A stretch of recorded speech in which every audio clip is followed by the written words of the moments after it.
Good evening, ladies and gentlemen. Welcome to the Londonderry Town Council meeting for January 9th, 2023. Happy New Year to everyone, and we will begin our meeting with the Pledge of Allegiance. I pledge allegiance to the flag of the United States of America and to the republic for which it stands, one nation, under God, indivisible, with liberty and justice for all. Ladies and gentlemen, please remain standing for a moment of silence. Our moment of silence tonight is for a fruitful, safe New Year for all. Thank you.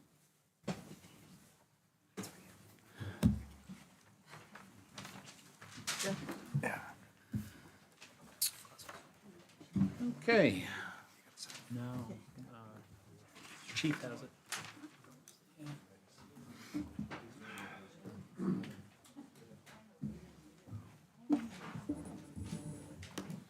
All right, so folks, we start our meeting with public comment. Is there anyone who would like to address the council under public comment?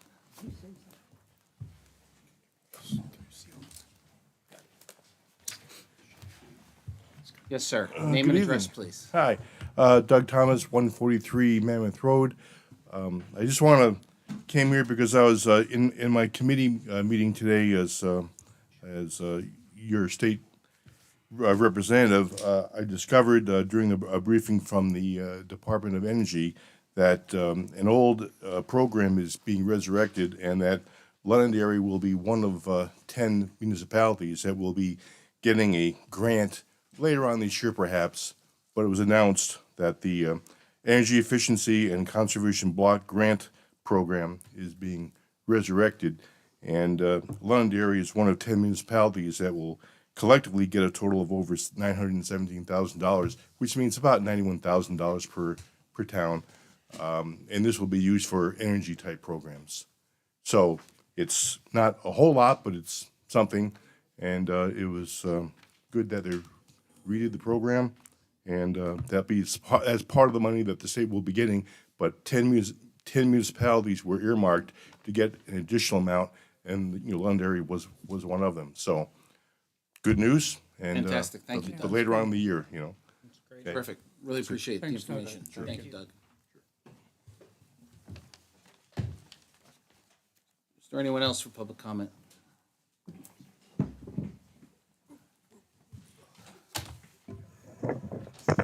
Name and Ray address, Bresnan please, through sir. Gary Drive. I'd like to comment on Article 13, which was, I believe, in the 2022 warrant article. My question, first off, whether or not that article was passed. Does anyone can answer that? I'm sorry, Mr. Chairman, if I may. Are you referring to Article 13 from last March? It would be the 2022 warrant article, I believe. I could be wrong. Which one? That would be to fund the Master Plan Capital Reserve Fund for $32,800. Yes, it did pass last year. Okay. Yes. So now, if I understand correctly, that's being returned to the general fund because we're not going to use it? No. If I may, Mr. Chairman, Proceed. it passed, and the money that was raised is reserved or allocated for the master plan. It is not being repurposed in any fashion. Well, okay. So are we going to use that money for the master plan? And if so, when? Not only are we can only use it for the master plan because that's the purpose that the voters approved it for. Mr. Chairman, I think the question that Mr. Breslin may ask next is, why aren't you making provision for the master plan in this year's warrant? The answer to that is that the charge that the town council gave me and that I take very seriously is that we should be thoughtful and deliberate about every spending request that we make.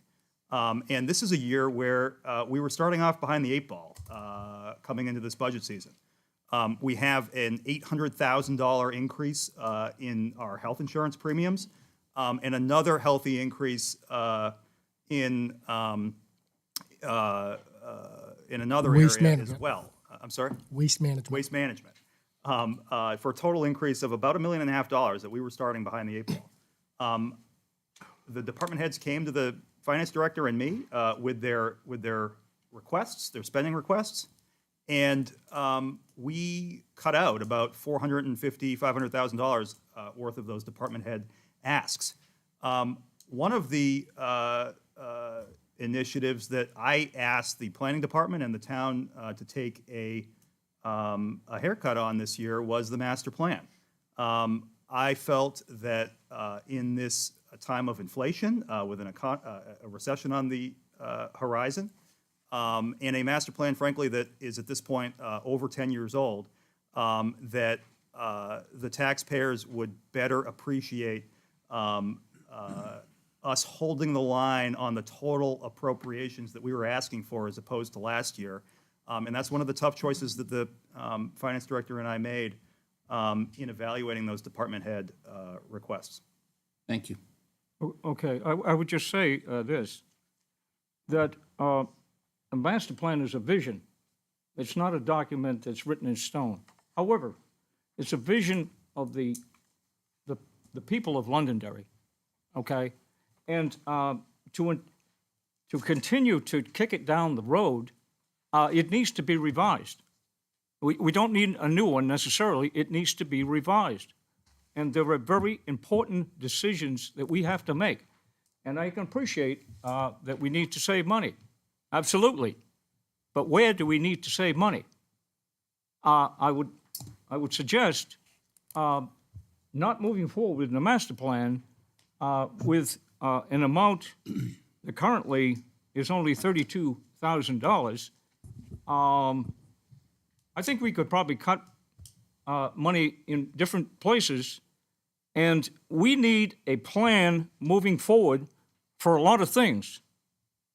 Energy, water, recycling, all are very important, and yet I'm not sure where we're at with that, and all I hear is we're working on it. With all due respect, I think we need to have a plan. We need to know where the money's coming from, and hopefully it's not all coming out of the taxpayer. There is potentially, or at least was, federal money available that I'm not sure we've taken full advantage of. Just one other thing. Article 15, water system upgrade. This is the current water article, I believe, that we're going to be voting on. Or have we voted on it? Wait a minute. No, you're correct. We haven't. We haven't. Okay. Let Needs to be- let the record reflect your time has expired. Please continue. Yeah, okay. So, okay, I'm sorry. The article needs to be revised to allow the citizens and the taxpayer to be able to understand what the town is proposing. I'm not sure the way it's written that I can understand it or the general public can understand it. It's a bit convoluted, just in my opinion. I could be wrong. We have to deal with supplying municipal water to this town over the periods of the next 10 to 15 years that's going to cost hundreds of millions of dollars. And do we have a plan or do we not have a plan? I would like to know, and I think the general public would like to know too. Thank you for allowing me to speak, and thank you for what you're doing. I'm not here to find fault with everybody. Thank you. Is there anyone else for public comment?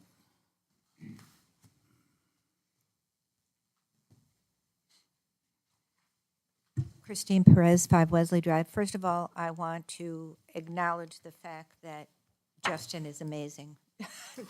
Because I gave him this afternoon a list of about, I don't know, 12, 15, 20 things, questions that I had.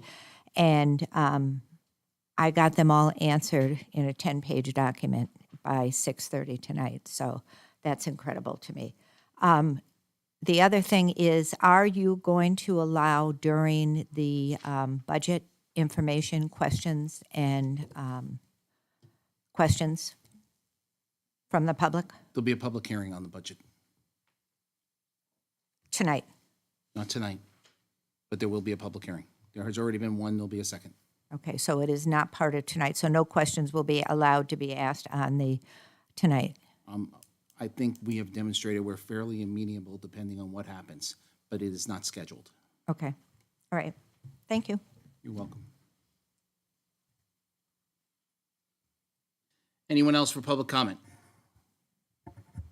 Seeing none, public comment is now closed. Mr. Kipp, you wanted to address the council?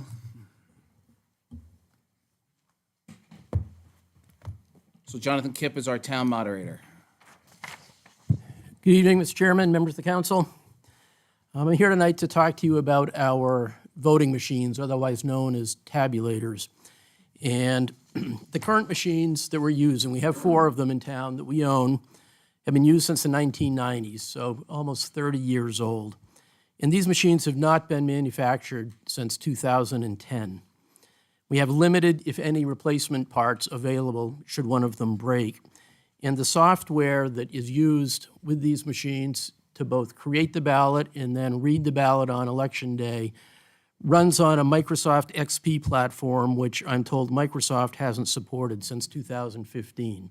So if there's a software glitch, we're in trouble there as well.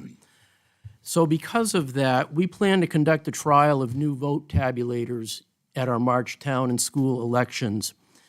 As a bit of background, the Ballot Law Commission in the state must approve machines for use in New Hampshire. And for this upcoming election, the Ballot Law Commission has approved the use of the Dominion ImageCast Precinct device, which we will be using in a trial basis in March. The Ballot Law Commission said no more than 2 towns will use them in the trial, and those 2 towns are Milford and Londonderry. And we're working very closely with the Secretary of State's office as we move through this process. LHS Associates, who's a longtime partner of Londonderry, located in Salem, is our local provider for these devices, and they're also the ones who handle our electronic poll books, what we call our poll pads. And interestingly, this is the same process we went through with the poll pads, I think 5 years or so ago before I was moderator, where we did a trial run, and now we've since adopted them. So these machines are not new to they're new to New Hampshire. This is the first we'll be using them here, but they're not new to the market. They're currently used in approximately 28 states, and I've been told there's 4,000 units in service. Vermont adopted them last year. Massachusetts has used them for years. And they are certified by federal and state election authorities as required. So on Election Day, representatives of LHS Associates will be here, and I fully expect we'll have representatives from the Secretary of State's office and the Attorney General's office on site for the day. And then following the election, we need to conduct an audit of the ballots that have been through these machines. And what we do is have selected races and questions on those ballots. It is not a recount, though, because ballots that did not go through the machines will not be part of the audit. And we need to do the audit before the deadline for candidates to request a recount, which is the Friday following the election. So it appears we're going to be doing this audit on Thursday, 2 days after the election, just to check hand count versus machine count. And I just learned tonight from Mr. Franz that the Secretary of State issued a press release today listing the results of a different trial that was done by 3 smaller towns in the November election. I haven't yet read it, but they used a different device, which is more appropriate for towns with a lower number of voters. So I just want to assure you and our voters that our elections in Londonderry, they're safe, secure, and trustworthy, and that won't change because of this trial. And I did want you to be aware before we move through this process. I'll be happy to entertain any questions. Questions from the council? Yeah, Jonathan, where's the hand count going to take place? Yet to be determined. Okay. We're having a meeting Thursday to make some of these decisions, and we're meeting with LHS on Friday to work out a lot of the other logistics as well. So good question, don't know the answer yet. Past counts have taken place here in the chambers. So just to be clear, all of the ballots that are going to be cast will be going through these new machines, and we won't be having half of them go through the older machines and half of them go through the new machines. It's all going to go one kind kind of rip off the Band-Aid all at once? Correct. And it's a good question, Counselor Green, because the old machines and the new machines use different ballot designs. It won't look any difference to the voter, but the timing marks that the machine has to use to read the ballots are different, so they're not interchangeable.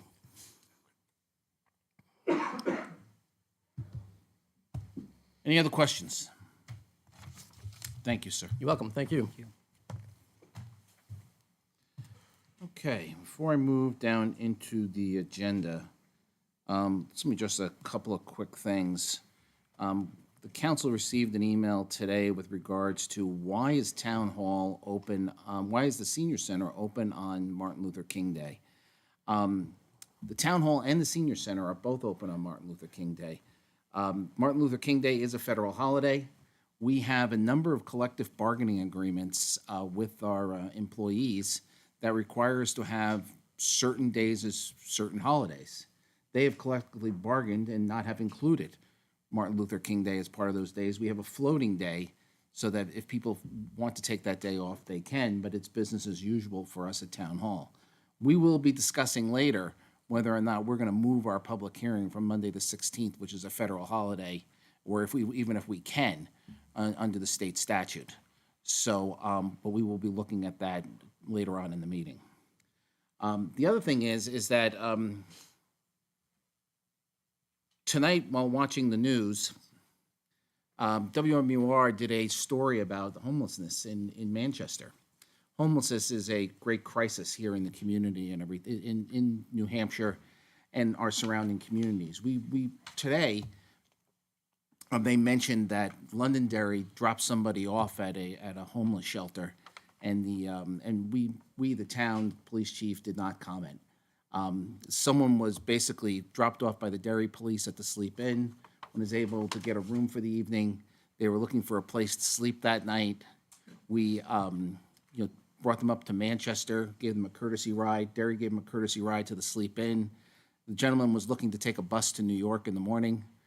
Regardless of what the news said this morning or what the police chief said, who I have the most respect for as the police chief in Manchester, is that we were not giving them a problem from Londonderry. We were strictly being kind and courteous to someone who was in need of a ride. So just to clarify that, we are completely in support of our surrounding communities, completely in support of all of the surrounding communities and police departments and fire departments, and we work with them as partners. I do wish that the mayor or that the police chief would have reached out and asked, and be happy to work with them on their homeless crisis in any way that we can help. Is that about covered, Chief? So for that, moving on. Budget workshop and review of draft warrant article. Gentlemen.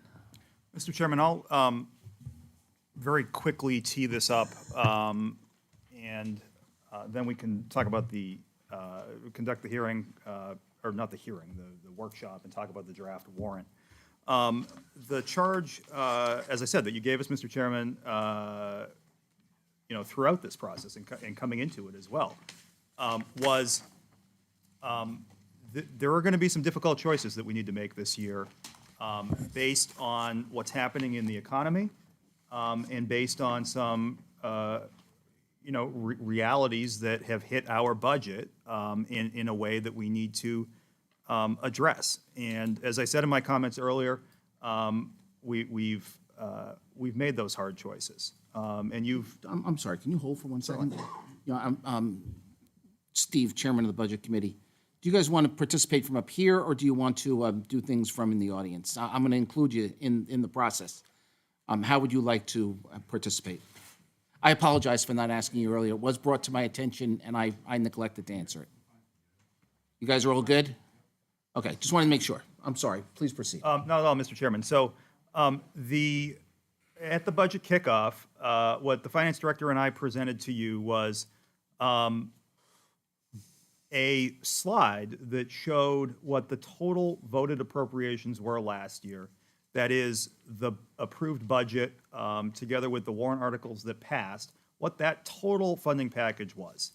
And our goal was to keep this year's total request for appropriations, the warrant articles, and the budget, as close to in line with last year's as possible. And yes, as Mr. Breslin pointed out, in order to keep that number as reasonable as possible, I did ask the department heads to take a break this year from certain non-essential, non-critical items that are still important, that are still priorities, but they're not roads, health and safety, first responders. And so what we were able to do is to craft a total appropriations request that, despite the fact that we were starting $1.5 million behind the eight ball, was something like 0.9% higher than last year's total voted appropriations. At the last meeting, after a lot of work and questions that the council has had for us and the budget committee has had for us, we advised you that the difference between last year's total voted appropriations and this year's total appropriations request, $155,000. And I may have these numbers a little bit off because, of course, Justin's the numbers guy, I am not. $155,000. And the request was made. Let's get that number as close to last year's number as possible. Well, I'm here to tell you tonight that we've done just that. Justin and I have gone through the budget and have found savings that put last year's total voted appropriations at just about the same as what we're asking for this year, if everything passes. And so that's good news. That's what you asked us to do, and I'm happy to report to you tonight that we've done that. I do have a draft warrant for your consideration. This is disseminated not only to the Budget Committee and to the Town Council, it was also included in the agenda so that the public can take a look at it, as Mr. Breslin has, and ask us good questions about it, because the whole purpose of the budget workshops and the budget public hearing, and ultimately the deliberative, is to get the public's input, to get the input from the council and the Budget Committee, and to make changes, if necessary, to the warrant that we're going to be asking the residents to vote on. I'm happy to go through the warrant, Mr. Chairman, at an appropriate time, but that is what I would say to tee this up for your consideration tonight. Anything to add? No, Mike did a great job covering it. As he mentioned, we went through again, and we, if you remember last time, I asked you to just give me a couple more days, because there were various items that were up in the air. And that is essentially what happened, is those items fell, and we were able to put those numbers in appropriately rather than estimating what they could be. So that's what you see now before you. I gave you all an GL account of the departments that have switched, or not switched, that the adjustments have been made. And I will be putting that up on the website. I was trying to right now, but I'm having a little computer issue, so that'll be up tomorrow morning for everybody, if not tonight.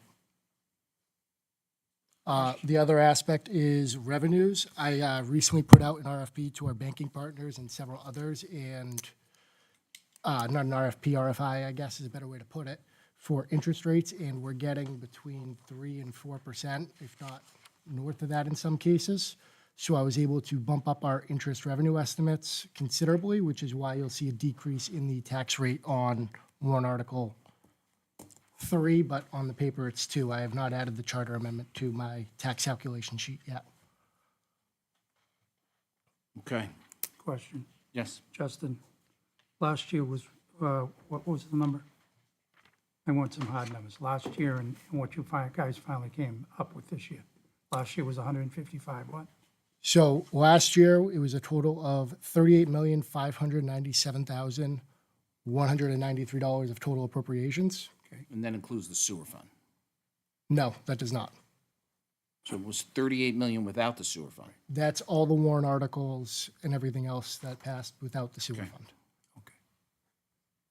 This year, it is $38,753,167.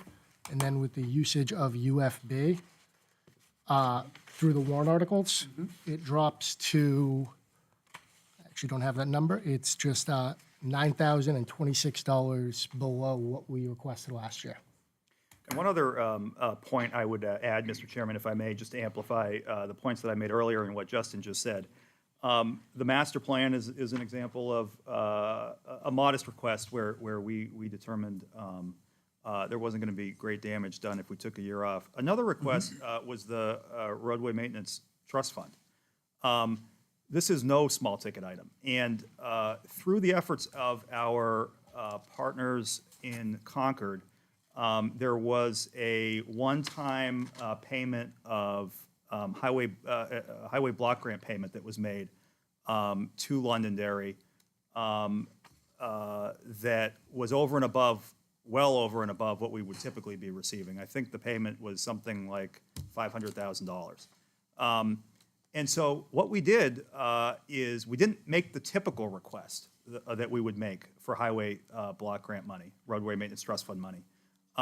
We reduced the request in light of the extraordinary funds that we received from Concord, which I think is a great example not only of how we were able, despite the $1.5 million increase that we saw in health insurance and waste management, keep the total appropriations for this year under, with the use of UFB, the voted appropriations last year, but also the stance that we have as a town government with respect to spending. It is not the case, Mr. Chairman, that just because we have it left over at the end of the year, or just because we've come into some unusual highway block grant money, that we spend it or that we make the same request. This is, I think, emblematic of our approach to maintaining good budgetary practices. Budget Committee? I'm going to go through the council article by article. You guys want to jump in, please jump in. So going through article by article here with the council and the Budget Committee. Expendable Maintenance Trust Fund. Does everyone understand what Expendable Maintenance Trust is? All right, for those that don't know what it is that it is the fund that we use to maintain our buildings. So that any maintenance or any type of repairs or HVAC, mechanical work, any type of work that needs to be done, to keep the buildings up. Everyone understands that particular piece. All right, $90,000 coming out of the undesignated fund balance, $90,000 to be raised.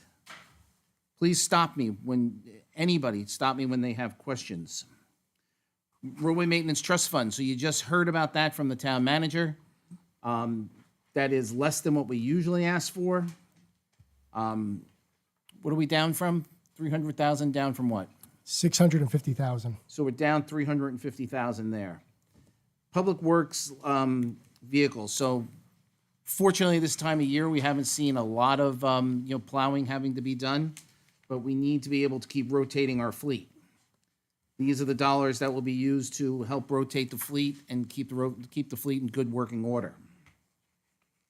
Any questions? Capital Reserve Fund for the Fire Department. Looking at $50,000 coming out of the UFB. Capital Reserve funding this is a rotating fund in which we continue to move dollars into this to be able to fund the equipment that we need for essential pieces of how the fire department runs, such as outfitting gear for our people, replacing articles on the ambulances and on the trucks. Any questions regarding what we're doing here with regards to raising dollars for the fire department? Capital Reserve funding for the Pillsbury Cemetery expansion. So we're looking to continue to expand the one operating cemetery that we still have here in town that can be expanded. The rest of our cemeteries are landlocked. Some of those, we do still maintain all of those cemeteries. For those of you who have not walked through our cemeteries in town, it is a who's who of how the community's been named and brought about. I suggest that you take a little time if you want to learn a little history about the town and look up the books that are available. You'll see that, why do we have Pillsbury Road? Why do we have Adams Road? You'll learn a lot just by walking through the cemeteries. Mr. Chairman, if I may, just on that point, for anybody who happens to be watching or anybody who's in the audience, This is more important than it might appear on paper. The town is in the cemetery business because we have to be in the cemetery business under state law. If we run out of space, which we're running out of space to bury our residents, we need to make other arrangements, and that would be at our cost. So it's important that this article passes. Yeah, I would appreciate it if the cemetery trustees would look at the alternatives that are being offered in the cemetery business now for urn type of burials, and I can't remember what they're called, but there's the different kinds of crypts where they actually use for the burials of urns, and something that utilizes space in a different way. Capital Reserve for Information Technology. John? Oh, I had a question too. Was it last year or the year before we received a bunch of land that was donated? Excuse me. One thing at a time. Go ahead. I just had a question. So the library, the cemetery trustees, have they cited any spots in which we can buy more land or not? I mean, are they actively looking to expand it anyway on any of them or no? So I guess the good news is that Woodmont, we have an agreement with Woodmont to be able to Right. expand the Pillsbury Cemetery. But by how much? I mean, Go ahead. Yeah, so the issue, Councilor Paul, is less that we don't have the land, it's that it costs money to prepare an area for burial. We have the land, sufficient land for the foreseeable future, I believe, and this is, I'm so that was speaking, I misunderstood what you were saying. and I apologize if I was unclear. We have sufficient land up there for the foreseeable future, but it's not ready to bury people in at this point in time. And so Which is part of what I'm asking is we can have some sort of a study to find out how to utilize this land more appropriately. okay, well, because I know some of it is real ledge and you can't, Yeah. can't So I dig have to into look those it up online, but they have these monuments that you can that put. you can Yeah. do things above the ground on. Yeah, you see them at the Veterans Cemetery, John. Yeah, Right. actually, yeah, the VA up in, Right. So we can do that Awesome. though internally as a town. We don't have to hire necessarily somebody to come out and level the land or prepare it. I mean, I could see building the monument, but I'm not sure I'm qualified to answer that question as far as the engineering just that's curious. I that's mean- entailed. in general, what's happened in the past is that the sexton has worked with the cemetery trustees, who's worked with the Public Works Department in order to prepare the land. okay, thank you. So far, it's been something that we've been able to manage internally, from my understanding. Okay, And thank when you. they say prepare the land, some of that land up there has to be refilled. They have to dig it out and refill it. Because as you open up to put a vault in or you run into these boulders and it becomes a real problem. So they have to pull it out and then they have to bring different gravel in so they can actually do what they need to do when an interment comes. So it's pretty interesting if anyone likes it. Thank you. So the last time we expanded was back in 2019, and it cost over $325,000. Which, and that was Woodmont, That was Pillsbury. That was Pillsbury, yeah. Pillsbury? Yep. Wow. Because if you go up there, there's a retention pond. I mean, there's a lot of stuff that's done that people don't realize. They just think that it's as easy as just opening up a hole, but it's not. They are called columbriums? Columbariums. Thank you for that. So that's what we asked, if we would look at something like that, which is designated respect for urns. Unlike mausoleums, they are usually above ground and composed of small wall spaces to store multiple urns. So if we could look at something like that to be able to see if that would help us with utilization of space. Certainly. Not as part of this, but as something we can look into. Information technology. This is a revolving fund so that we can continue to maintain the infrastructure and the support fees that we have to maintain our IT technology internally within the town. So just for clarification, it's a capital reserve fund. That is Revolving correct. is a separate item. That is correct. So why don't you talk a little bit about why we do capital reserve funds so that we do not incur that major cost at one time. It's basically a savings account. Exactly. It allows us to save throughout the years for a larger expense should a catastrophic item happen, rather than having a year where the tax rate spikes or we end up having to do a harder freeze and make hard decisions with the operating budget. We have this money to be able to utilize to prevent that from happening. John, Yes. can I ask Justin a of course. question? All right, thank you. Justin, just so the people can understand, how much money do we have in this account already? That is, so this account was actually created and established July 1st of this fiscal year. Yep. So we have 100,000 currently in it with the interest that is accrued from this year. And is there a goal, like, to reach like a certain dollar amount? And then we can like start, like stop funding it or fund it much less? Or how? So we've how- already- What are the triggers, I guess? So what the plan of this is it's to prepare us for the cybersecurity aspect, improving the infrastructure, things of that nature. So last year we created 100,000, so that way we have a block to be able to, a grant comes, we're able to use this as the matching funds to be able to increase our cybersecurity. We lowered it to 25,000 this year because we have those currently in place, or not in place. We're currently looking at all those different things, and we believe that 25,000 will allow us to maintain without hurting the fund fully and preventing us should something happen forward, if that makes any sense. Yes, it does. Thank you. And if I may, just to amplify that point, this is one of those areas where frankly, I would like to be asking for more. I don't think you can spend enough on cybersecurity after what happened in Peterborough, where $3 million was lost to a hacker.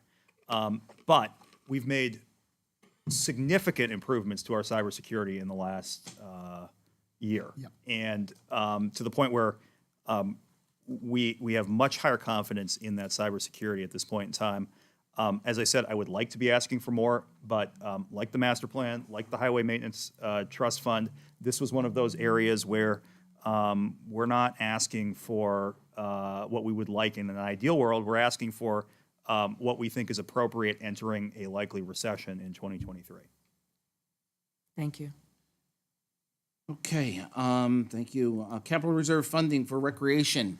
As we continue to see our recreation programs continue to grow, we're looking to put the same type of program in place so that we can be prepared to not be able to take a larger one-time hit. We'll start building up capital reserves to be able to support the equipment it takes to maintain all of the land that we have for recreation. And Correct. So in the agenda, you'll actually, if you're looking online, it actually says a recreation revolving fund. That is not the case with this. We established that last year for a separate reason. This is for the equipment for recreation. They actually have a lawnmower that needs to be replaced since it's been fixed several times over, that this money would go to assist in doing so. Recreation is one of the smaller budgets in our town, so a 10,000 plus expense would really detriment what they're able to provide at that point. thank you. Any questions on recreation? Yep, I do. So the wording's gonna change. I'm looking at the article number 10, not to get crazy, but just, I would never know that what you just said to me. So which okay. which agenda are you looking at? I had Kirby change the Well, it's ones online. that was in the Okay. packet right now, but if you look online for what was posted previously, I believe it still says rec revolving. The ones that It were should on be computer. rec capital, Getcha. Thank you. recreation department capital reserve fund. All right, the, number 10, the library trustees have asked to add a full-time library technician to the operations of the library at a cost of $108,859. This is an item that will be going to the ballot for the voters to vote on whether or not they want to add additional personnel to the library. Is there any questions on the library? The librarian is here if we want to address any questions with her. Mr. Chairman, I do just want to point out that I think you missed a page. Yeah.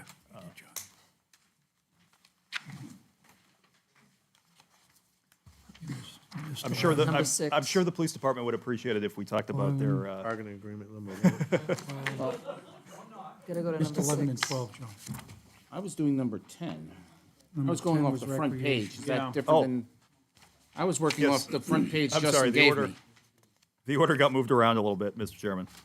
I Is apologize. the order I'm following on the front page not the right order? It has been so far.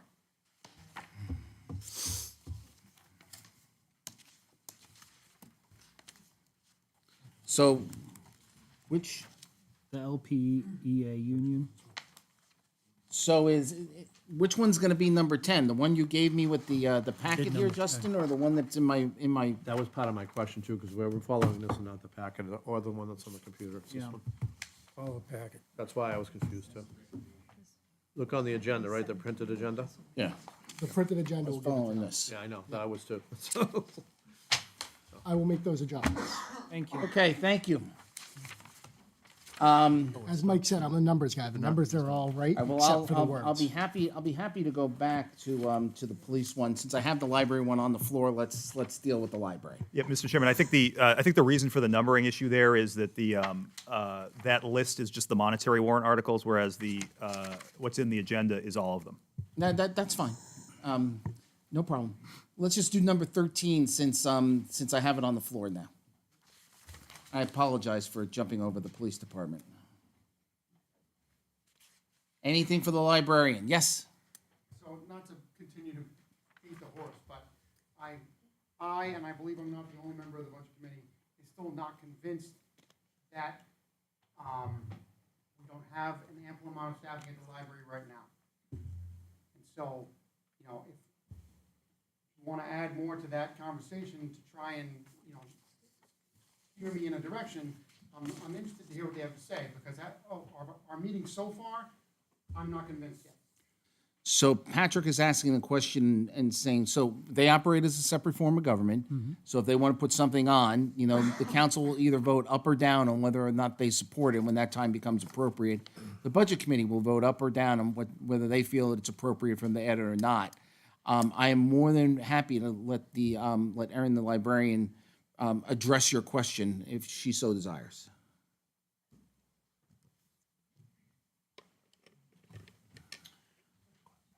It just, any one of the mics is fine.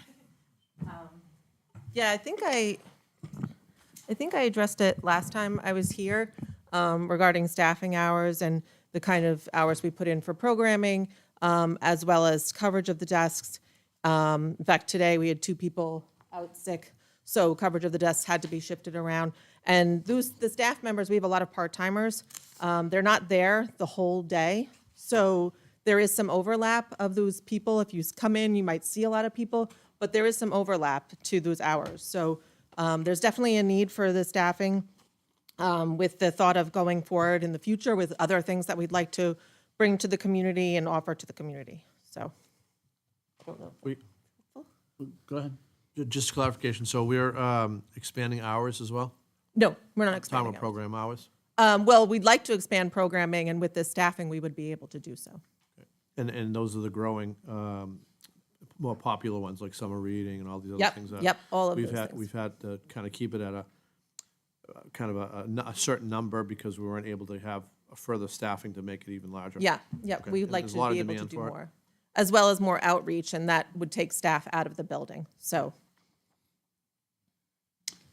Any other further questions for our head librarian? So we're not, is this directly in response to the librarian? Well, yes, it is. Okay, come on. It's also. Just come on up. Well, I'll entertain a question to the librarian only. We're not having a public hearing. If you want to ask her a question, please do. Okay. Hello. I appreciate what you're doing. Okay. You need more help, and that's fine. But it is a fairly large amount, $108,000. Is that typical what a librarian would get, and what are the requirements? So that's not this, like, salary per se, and Justin could have helped me with this, because I had that same question. It breaks down to the health insurance, the retirement. I don't know if I'm missing anything else, Justin? FICA, Medicare. Okay, so it's not the salary. That's not what the person's taking home. I see. Yeah. And So Ray, if you give me 1 second. so We have this budgeted at $59,363 for an annual salary. $8,000 goes to New Hampshire retirement. $3,680 goes to FICA. $861 goes to Medicare. Health insurance is about $35,000, and dental is about $2,000. Yeah, so about half of it goes to extra things, which you've got to take care of your people. I appreciate that. But my other concern is when we're talking about the budget here, we have some concerns with the roof on the library, which probably ought to be redone, which is going to cost a lot of money. I'm not sure we have it in the COP, what is it? Capital CIP. improvement. So I'm just wondering whether it is in fact necessary to put this additional person on. And if you say it is, Thank you. Well, as far as staffing it is, as far as roof, I cannot. We're not answer talking that. about roof. we are talking about the budget. And this is not a public hearing, so thank you for your question. Yes, Ron? Is it possible for any of these positions to be filled by volunteers? Not for the services that this person will be providing. Question only for the librarian. Yes, what is the qualifications for a library technician? Library technician, we usually ask for some sort of college education. It is not an MLS required, which is a Master of Library Science. This is not an MLS required position. So we will ask for some library experience, of course. Bachelor's degree or some sort of college education would be helpful, but not, again, it's not a requirement. I see that the pay per hour is $28.54 per hour. Thank you. You're welcome. Thank you. John. Yes. Patrick, you had mentioned that there was some concern about this. Can you clarify your concern? So, Do you mind coming up to the mic, though? So Yeah, thank you, Patrick. so a few meetings back, and I probably have the numbers here somewhere, but I'm not gonna find them. A few meetings back, I ran the numbers of how many hours the library is open versus how many staff that the library has. And the library has 8 full-timers and 9 part-timers, if I remember correctly? So, if we make the assumption that the 9 part-timers are half-time, they're working 1,000 hours a year, right? Okay, And the 8 full-timers are working 2,000 hours a year, that's 25,000 hours if my math is correct, right? The library's open approximately 60 hours a week, which is about 3,000 hours a year that the library is open. So what I see on paper there is that we have 25,000 hours of employees and 3,000 hours of open library. That's 8 staff, a little over, per shift. So arguably, according to those numbers, and they're rudimentary, but if I walk in the library at any given time, there's probably 8 people on staff. And I don't have a problem with that. I think we should have a well-funded library. I think we should have lots of services available for the public and that our citizens can take advantage of. But during this budget cycle, we're freezing some police positions. Now, I know you guys have made the argument that those positions aren't full right now, and they're positions that could be filled down the road. And Justin has assured us that if Chief Bernard gets to those positions, he'll find the money for him to put a 63rd or 64th person or whatever that spot is that we're freezing. I think we're freezing 64 through 67. It seems unorthodox to me that there's probably more people on staff in the library when I walk in the door there than there are police officers on the street on any given shift. That's where my argument comes from. That I've been pushing for taking those 4 frozen positions and dividing the burden up through the different departments. Do we have open positions on the fire department that we could freeze? Maybe we only freeze 2 on the police department, and then we take a look at the library. I'm advocating taking a look at the library staffing and seeing if it's more than we need. I was astounded to find out that we're looking at adding another position. Now, again, I'm not well-versed in what's going on in the library and what their services are and what each of those staff is doing. That's not my job, but I'm just pushing for looking at spreading the burden around. Thank you. Thanks. Please Yeah, proceed. I just think I know to your point, it's money for the town, it's taxpayers' money. I understand that, but I just think this is a little bit different only because the library didn't come to us and say, I want you, right, to approve in the budget an additional person. Because then we would have said, you know what I mean? The situation is that this is being offered as something that the people can actually say yes or no to the people that support it. If the library gets out there and they, say, hey, look at all the people that want to come to this summer reading fund and adult reading groups and all these other things, get out there and vote. If those people voted in, then they're saying they want more library, you know what I mean? But it wasn't brought here to the budget committee and to the town council to be considered because they already knew what we were doing with personnel. We already knew all the constraints that we've had. So this is above and beyond. I just wanted to make that as a difference, whether you support it or not, you have the ability to vote it down or up. So that's all. And again, as I stated earlier, the Budget Committee will, and the Town Council will get its opportunity to either support or not support the article. Correct. But the library trustees, as a separate form of government, have asked for it to be put on the ballot. Okay, back to the police contract. So this is the police contract for our patrol unit and sergeants. This is the correct patrol unit and sergeants? That's correct. Mr. Chairman, I would, just to be extra clear, it includes dispatchers and detectives as well. So so that's civilian personnel as well.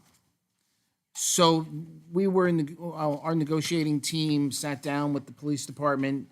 I believe that they came to what we believe is a fair, competitive bargained agreement that is for 5 years.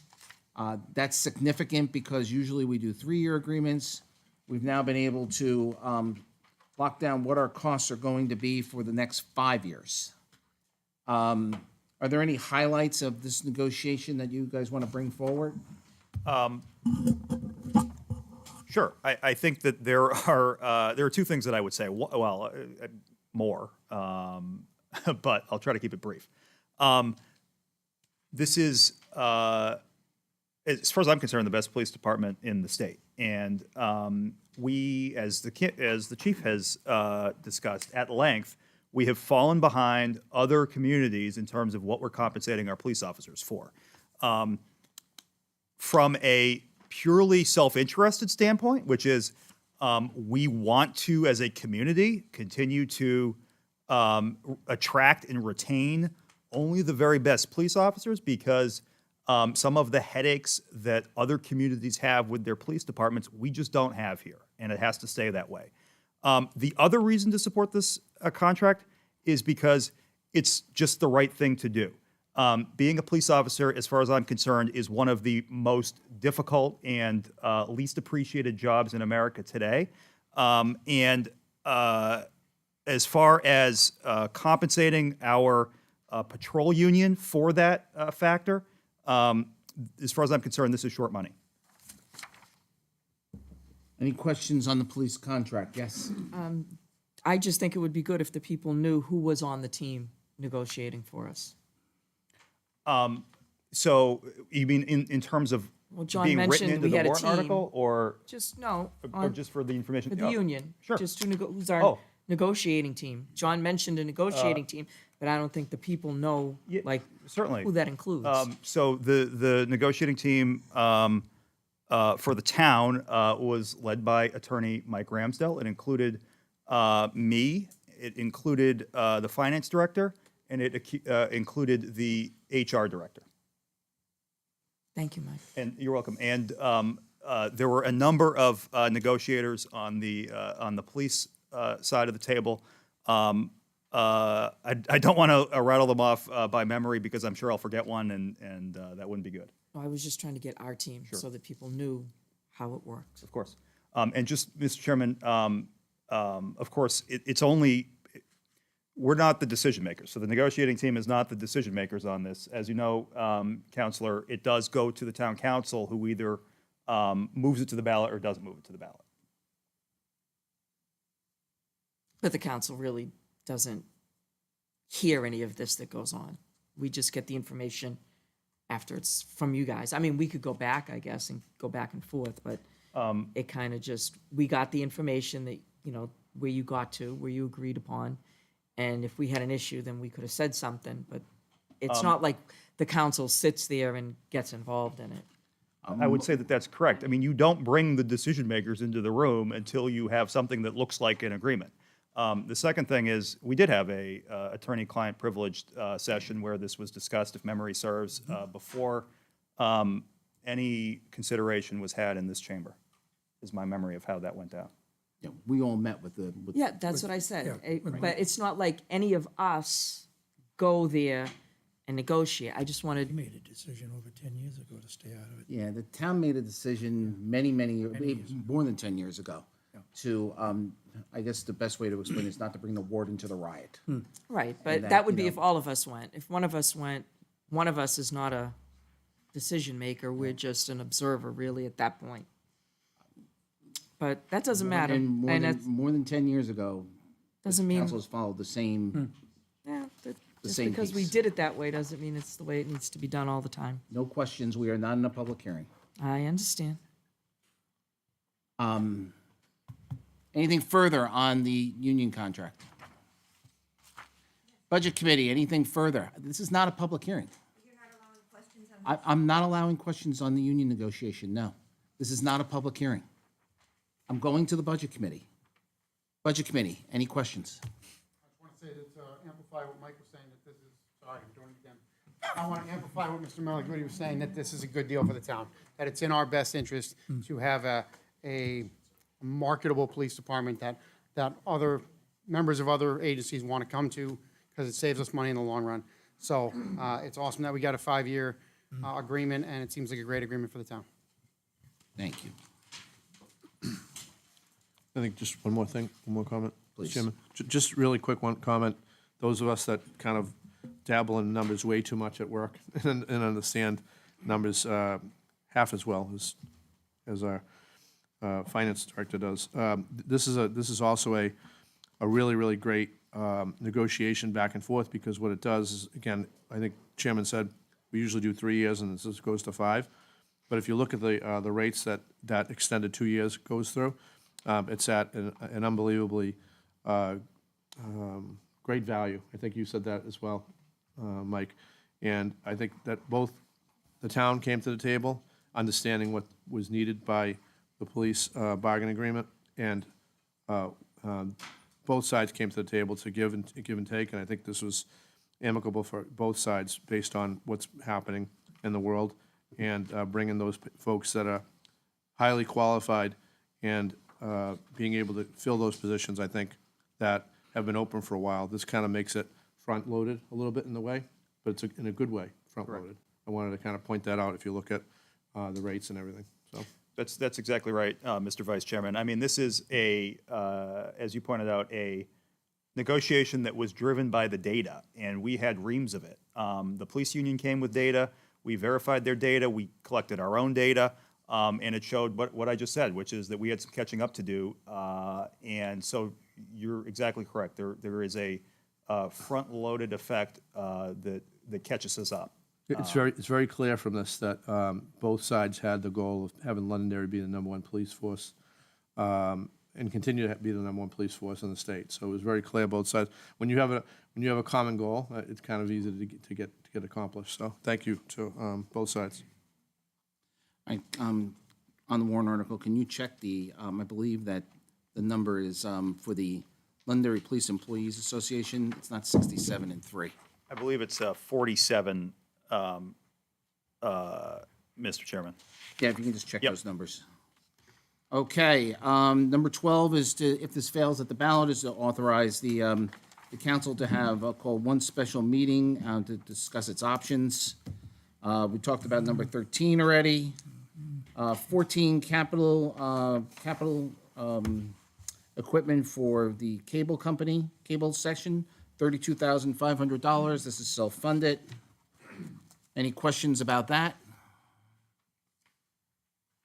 Article 15 is the question regarding the water system upgrades and to gauge the community with regards to how they would like to move forward on what has been discussed with us to be anywhere between a $200 and a $250 million upgrade to our water systems. That's right, Mr. Chairman. And what I would say about this one is, the comments, in response to the comments that were made earlier, what's our plan? We don't have a plan.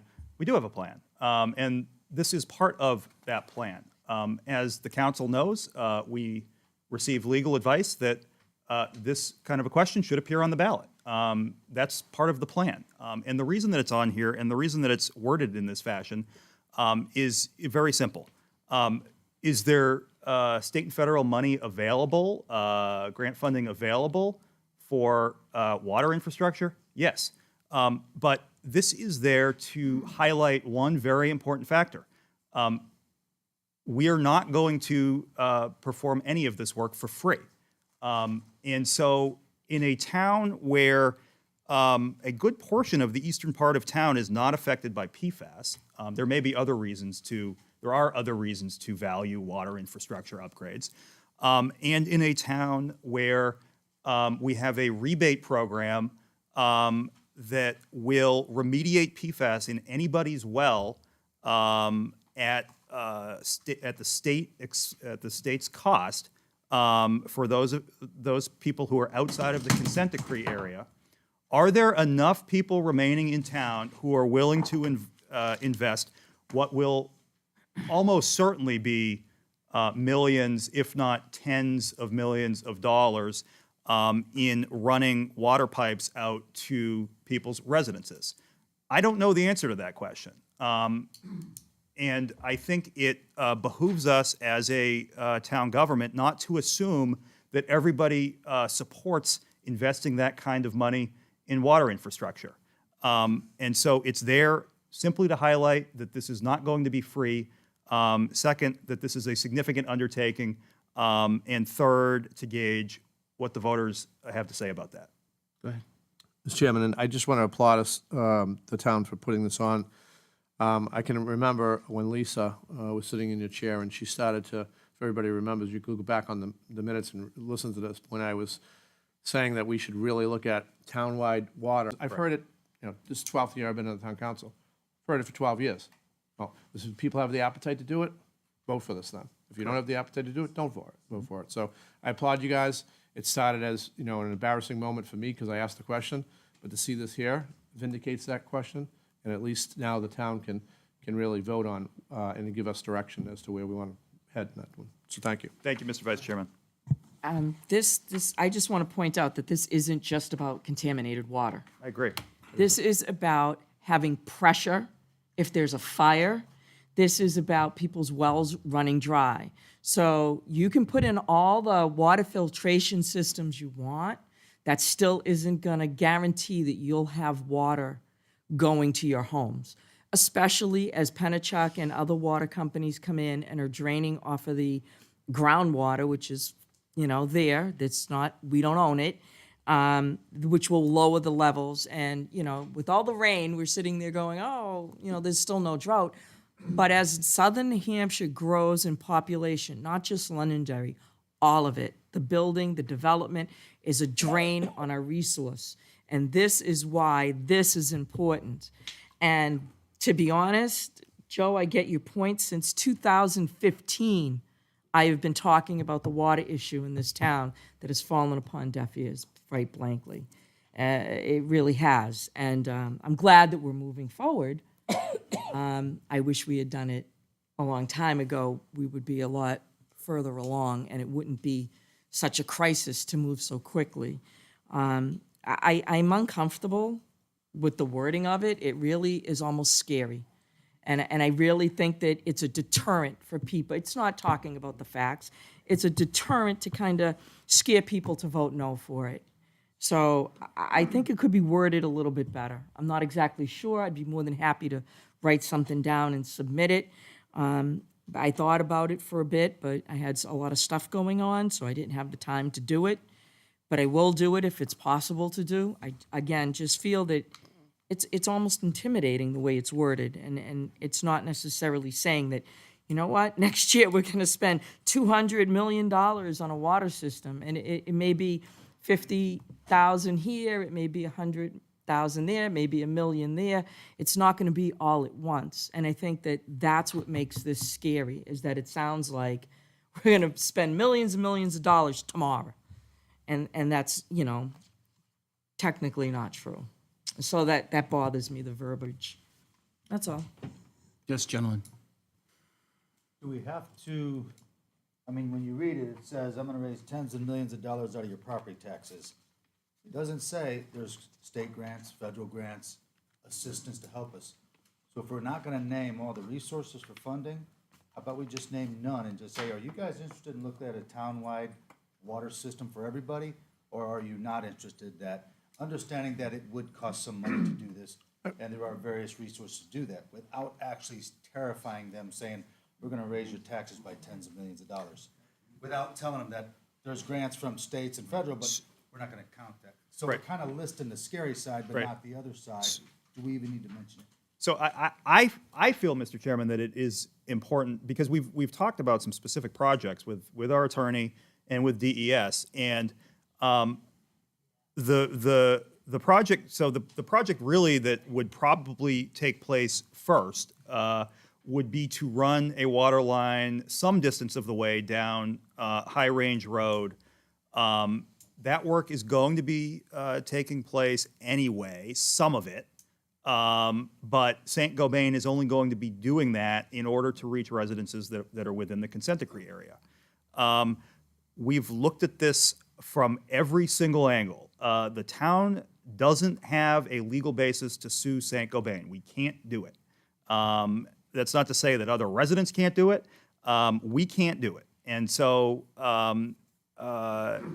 it becomes problematic when you talk about, well, what's the first project that we could potentially negotiate with St. Gobain over and involve DES in, and that's to run this line down High Range Road.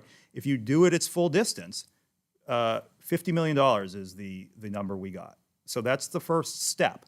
What's the expected town share of something like that? Well, the revolving program that pushes out a lot of this money has a 49% loan forgiveness component, as you know, Councilor Paul. Yeah. And so even if we can identify other funding sources, the number is, it is intimidating. It is shocking. But I think it behooves us to be honest with people about what's entailed here, especially because there are, as I said, and I don't suggest that I have the answer one way or the other here.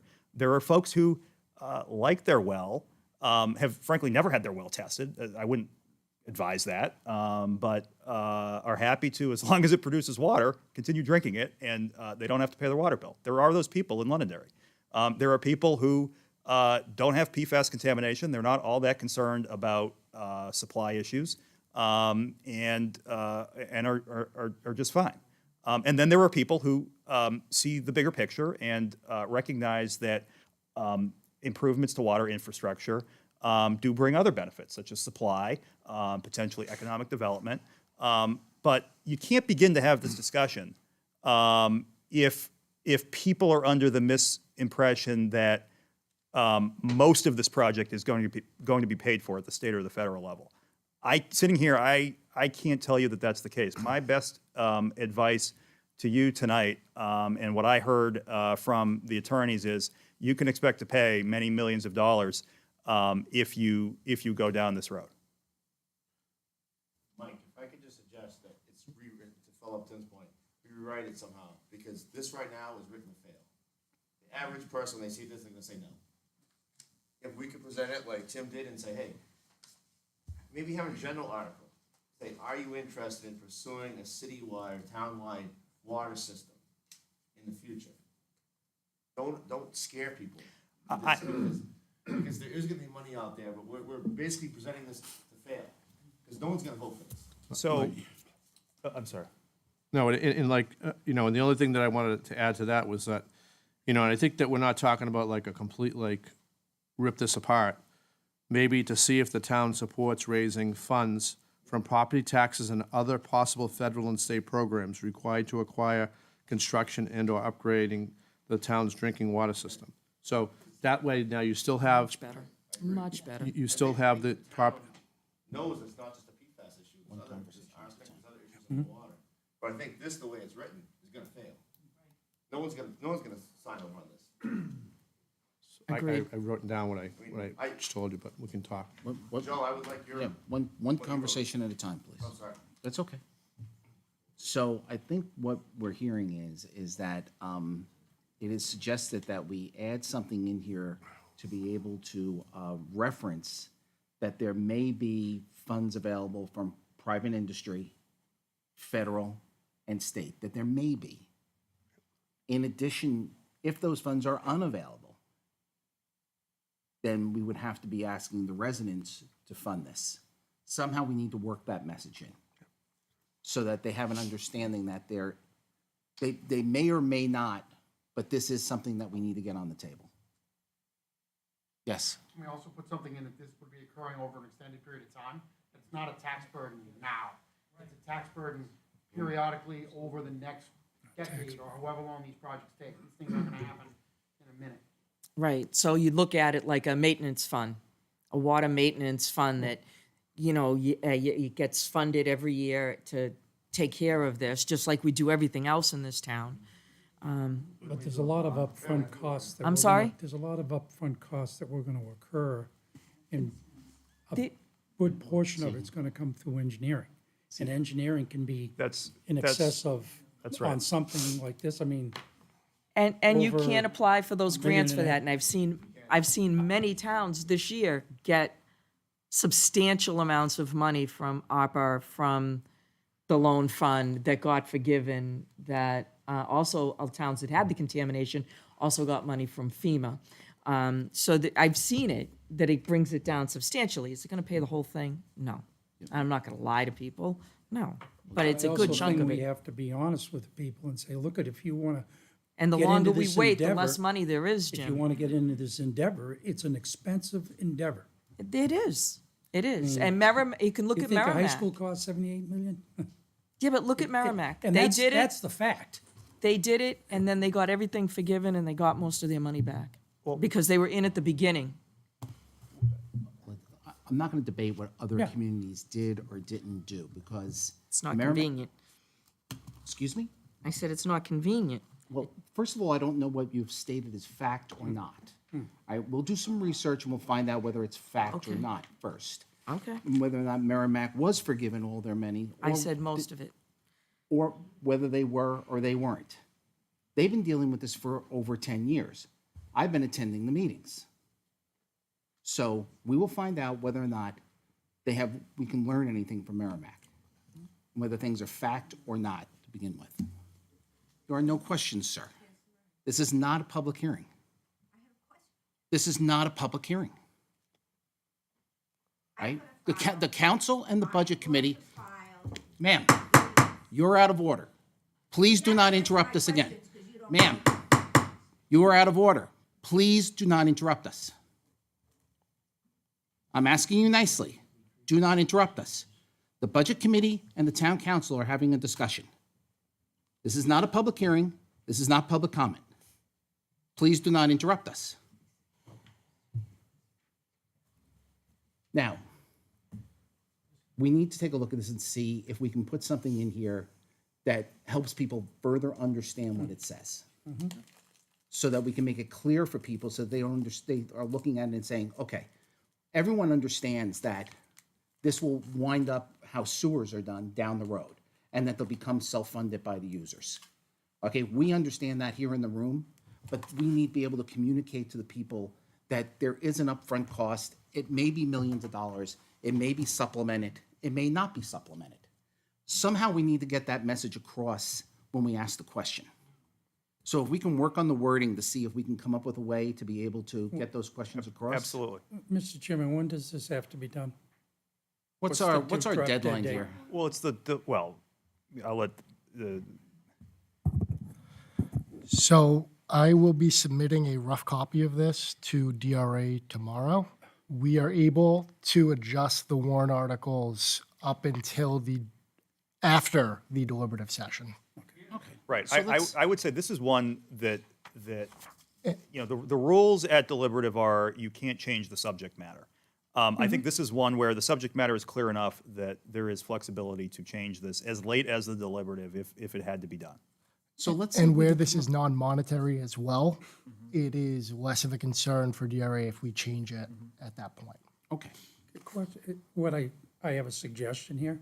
We use Stantec as a third-party reviewer.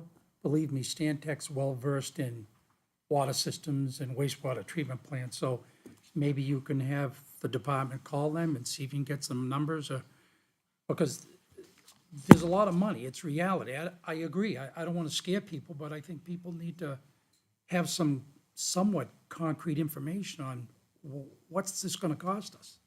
Well, the state and our Public Works Director through Stantec has given us a number between total cost over a Right. 10-year period. Right. Over a 10-year period is probably between $200 and $250 million. And that's the cost of construction.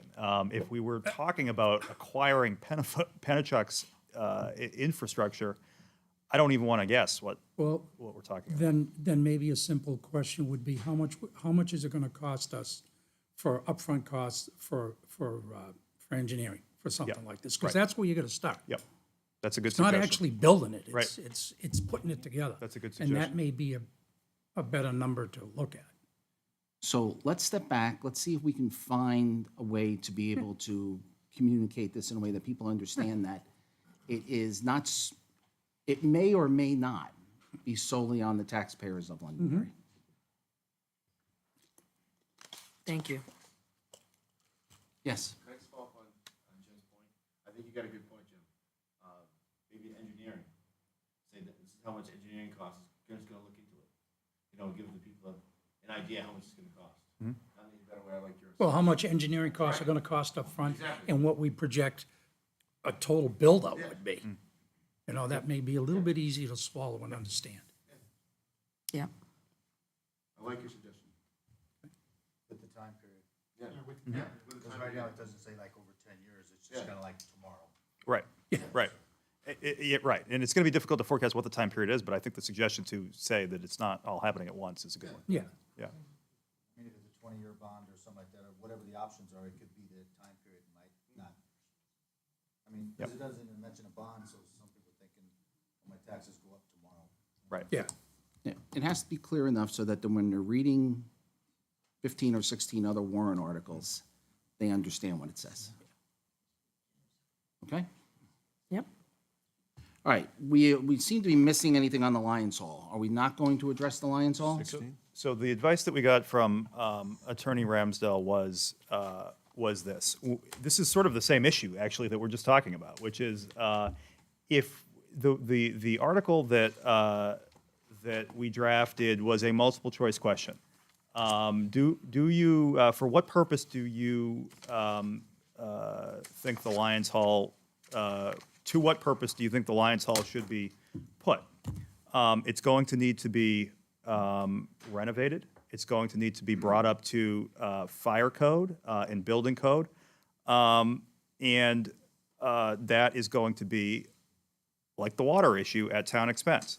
And we do have numbers for some of these different options, as has been reviewed here before. The sort of lowest level intervention over there is, I think, $600,000.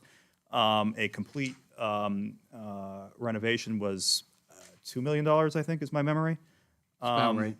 So the question that we drafted was, do you want to? Because I think what the council has recognized, and it's absolutely correct, is you can't answer the, hey, are you willing to pay for this question if the voters don't have some information about, and we don't have some information about, what do you want to do with it?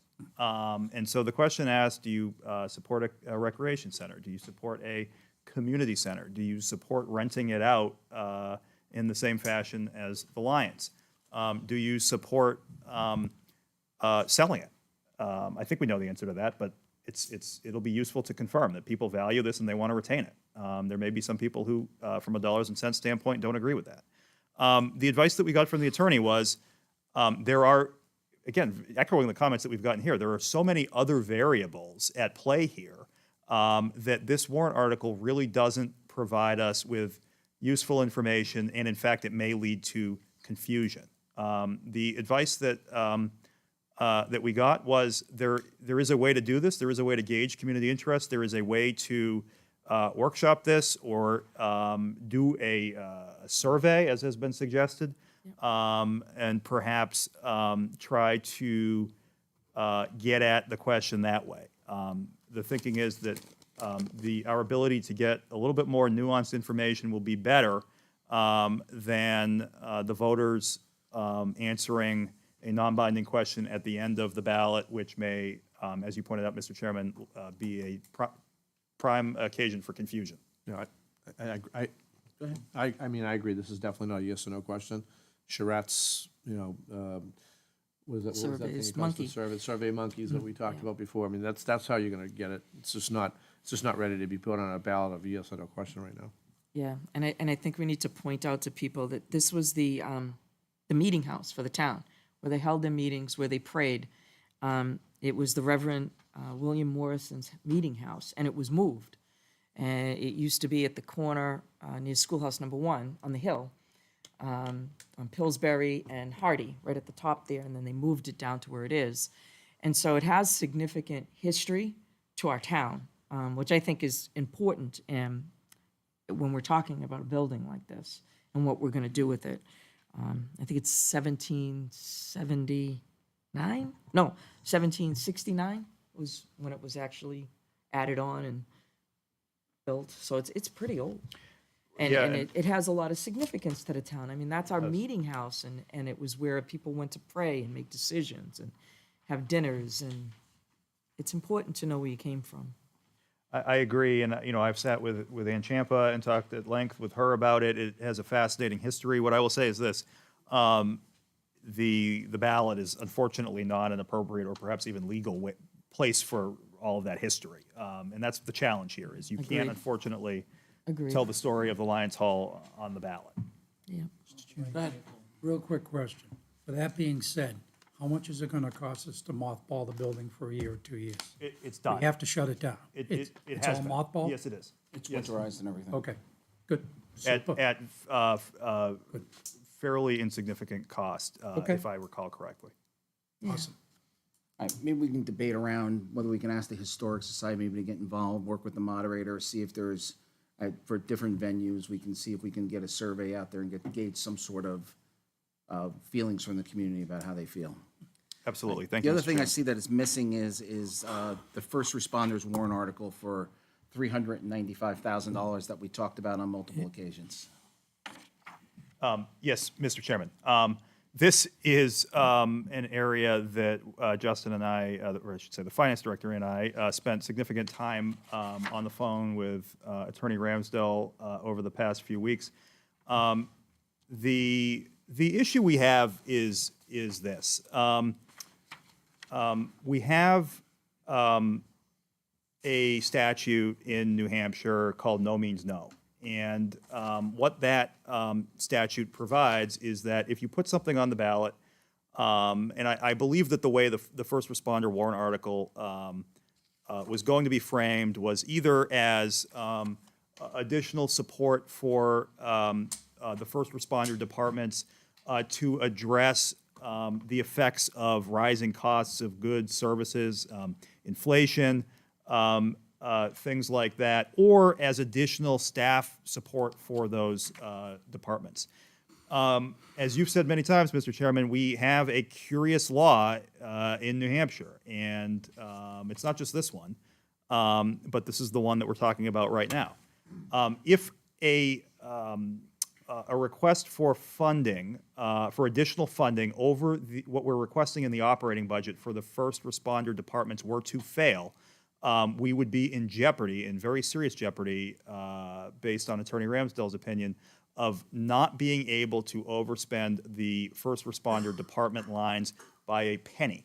Why would we want to overspend a department's lines? Well, we wouldn't want to, of course, but it does happen in this bottom line budget from time to time that certain departments do better than others. And it would not be unprecedented for the police department, the fire department, or the public works department to have a year that required them to overspend their line in the bottom line budget. We can't be in a situation where we have to tell the police department, you're done for the year. You're not responding to any more calls. And the same is true for the fire department and the public works department. And so the advice that we got on the first responder warrant article, Mr. Chairman, is while the possibility of that happening is remote, the harm to the community of hamstringing us to manage our total budget in that fashion is too severe, and therefore we should not proceed with something like that.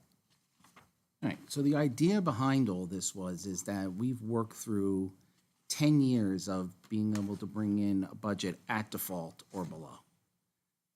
We've been operating from the standpoint of a bottom line budget. Others have, throughout the state and everything have, submitted multiple budgets that are over default. We have yet to submit a budget in Londonderry since moving to the new form of government that's been over default. And we've all recognized that SB 2 is a bad law from an accounting standpoint. The discussion is that in our first responder departments, being public works, fire, and police, is that we need to even out some lines because we're just moving money around. The intention of this was to be able to even those lines out and be very candid and transparent with the voters to be able to say to them, this is what we're doing, and this is why we're doing it. The other option, from what I understand from speaking with our attorney after getting this news, is that we can just come in over default at $395,000 over default and explain why we're over default, and let the voters vote it up or down. So those are our options. So if the council wants to be able to do what's been asked, to be able to even lines out and ask the voters for an additional, whether it be $395,000, maybe you want to do it over a couple of years. You can't tell another council what to do, but if you want to start that process, do you want to submit a budget that's over default? And that would be the only way you get there, from what I've been told legally, that we can do. Did I get anything wrong? No, you got it exactly right. The operating budget is always intended to be the budget that tells the community this is what we think we need to deliver the services that you've communicated to us that you expect.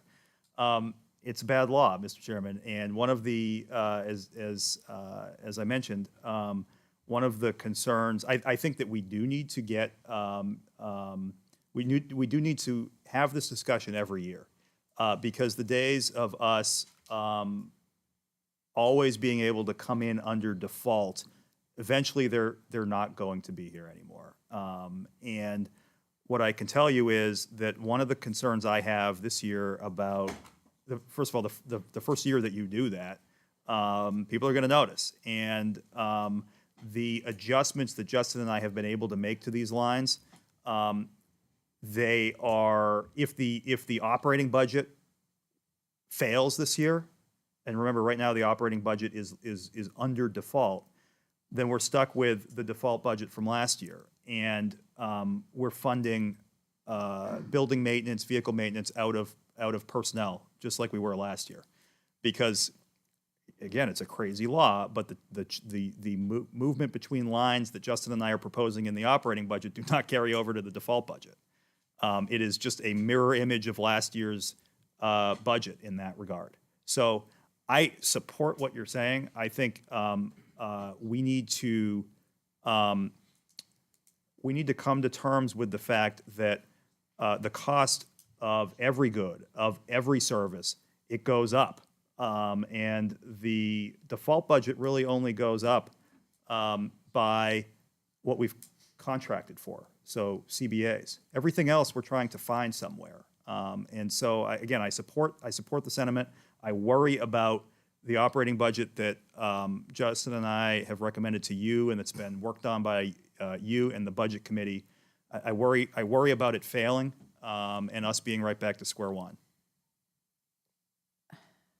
So, it's a discussion. No one's saying do it. It's a discussion. Let Joe go first. Yeah, Go I ahead, just Joe. want to make sure I understand 100% what you're saying. And so, basically, even though the numbers could be exactly the same, there are adjustments that are made in Exactly. operating budget that you feel we definitely need, and doing this would risk that being voted in, and then we would have the default budget where it would be those lines again where we had issues with. You said it in 5 seconds, and it took me 5 minutes. Can I, Make can sure- I give a, No, I just want to make sure, because that's a big, can I give a perfect example here? If you look at the default budget right now, the, our expense for CART is in general government. I've always wondered why it's in general government when it's more of a senior affairs aspect. So in the operating budget, it's in senior affairs department. Default doesn't let me switch it to the senior affairs in default. Okay, so my question's even crazier. So the council can put things on the warrant, is correct? And so what if Only we, the council what if the council decided to change from bottom line to line item and have that put on the budget? Would that fix that problem? I mean, I don't know if we can even do that. I have can't. no idea. But why can't we change from bottom line to line? Because that's what you're saying. You need a line item. We can't do that. There's a statute, I believe, correct me if I'm wrong, that says, I think it specifically says it's a bottom line budget. What's the statute? You're gonna have to give me a minute on this one. This one I don't know off the top of my head, but I believe I have it somewhere. Is it the transfer of appropriation statute? I think so. Yeah, so basically, what the transfer of appropriation statute says is that you can move appropriations between lines, and that, this is from memory, it basically nixes the argument that, or the suggestion that you're making. The exception to that is what I was saying before, which is that if the voters vote no on something, or if at the deliberative something is zeroed out, you can't move money into that line, because that's a purpose that the voters have stated they do not support. But in terms of our ability to change that law or practice, I'm not 100% sure which, but I believe there's a statute that would prohibit this. That's something that we can certainly look at further, but I don't believe it's legal. So no towns can be line item. They can only be I bottom line. don't believe so. I mean, I'm not going to tell you Were we right here. line item at one time? We were a town meeting at one time. Okay, so when we changed from town meeting, so when we went to an SAU form of government or SB2 form of government, is that, I don't mean to waste people's time. I'm just trying to find a solution. What I would like so I've answered the question as best as I can. I would like the opportunity to be a little bit more informed about how I respond to it. But it's my present understanding that there is no municipality in New Hampshire that doesn't have a bottom line budget. I don't believe that we have the option to vote for one. And we will do some additional work to be able to answer that question in a better fashion. I'm going to suggest to you that I think doing that is a terrible idea for the reasons I talked about, with no offense to you, Councilor Paul, for the reasons that I identified earlier, which is if you were to tell the police department, you can only spend $8 million this year, and the police department ends up needing to spend $8,000,001, you would not be able to do that if you didn't have a bottom line budget. The police department would have to close down for business. And so I suggest that in a municipality as large and complex as Londonderry, hamstringing I was just trying to fix the hole that you were talking about, because what you kept saying was it's line items, and so I thought that would make it work. I'm not trying to tell you to change it. I'm Right. just saying that if we could just do that, then that would fix what you were saying, and that's why I said that. I was trying to figure out a way to circumvent putting it on there and having it fail, and then really being in trouble. Right. Unfortunately, a lot of these things are they don't make as much sense as they should. But it's the law is there. It's written that way for a reason. So never Sometimes mind. it's I hard take to it back. discern. I take my idea back. I was just trying to help. Thank you. All right, never mind. I don't know Anybody what we else? do. Do you want to go in over default and start correcting the problem or not? And it's just a question. We can stay right where we are, but it's a matter of getting it on the table so that it start having it be discussed. To go over default. You know, we haven't gone over default in 10 years. Other people in the state, other forms of government do it on a regular basis. I'm only asking the question, I'm not making a recommendation. And I just struggle because of the economy right now is so tight for people. And Mr. Chairman? Please, go And I ahead. think the other thing is that all throughout this budget series, we've said, this is not gonna, doesn't need to be fixed this year because we've done the appropriate things that we need to do. In case those positions come open, we're gonna fund them. I think unfortunately, it's like, well, why are you kicking the can down the road? Not really, because we just understand that in this year today, as we sit here, we're in good shape, but it's something that we need to think about going forward. And especially the year where we're resetting, as you just said a few minutes ago, resetting how we wanted these line items to set. Yep. It may be better just to kind of kick the can down purposely for 1 year, to get those reset, and then look at this again next year with another, with maybe the same council or another council. Yeah, and I think that those comments are well taken, Mr. Vice Chairman. I mean, I do, the easiest way to do this, yes, is to come in over default. I think that what we've been able to do this year is a little bit of have your cake and eat it too, right? Yep. We've taken some money out of those PD positions. We haven't defunded them. We've moved it into these lines where it will be in default going forward. But at the same time, we've told the chief of police that he can hire up each and every one of those positions. So I think we are we've started a discussion that was long overdue. We have reinforced those lines, and if that's what we get out of this year's budget, I think we're set up for success in the future. Just again, one other thing that I wanted to point out is, can you tell me, well, tell the public, because I know, because we did it in non-public before, but can you tell the public when those rates, the negotiated, once it's voted in, when those will then kick in, so that the chief can then go and say, hey, this is what I have now, but this is what I'll have then? Yes, so it would be July 1st of 2023.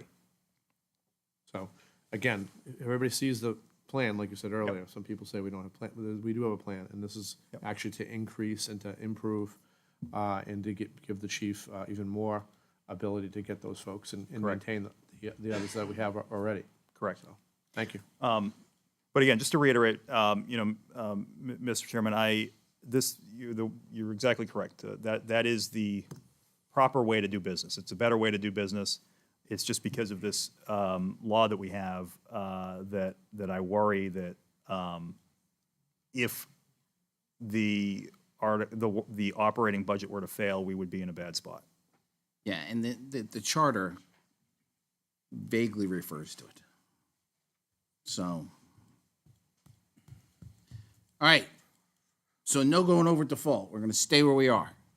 But we need to have an active conversation about what we're going to do going forward. Absolutely. All right, just a little conversation's been had. All right, anything else on the budget?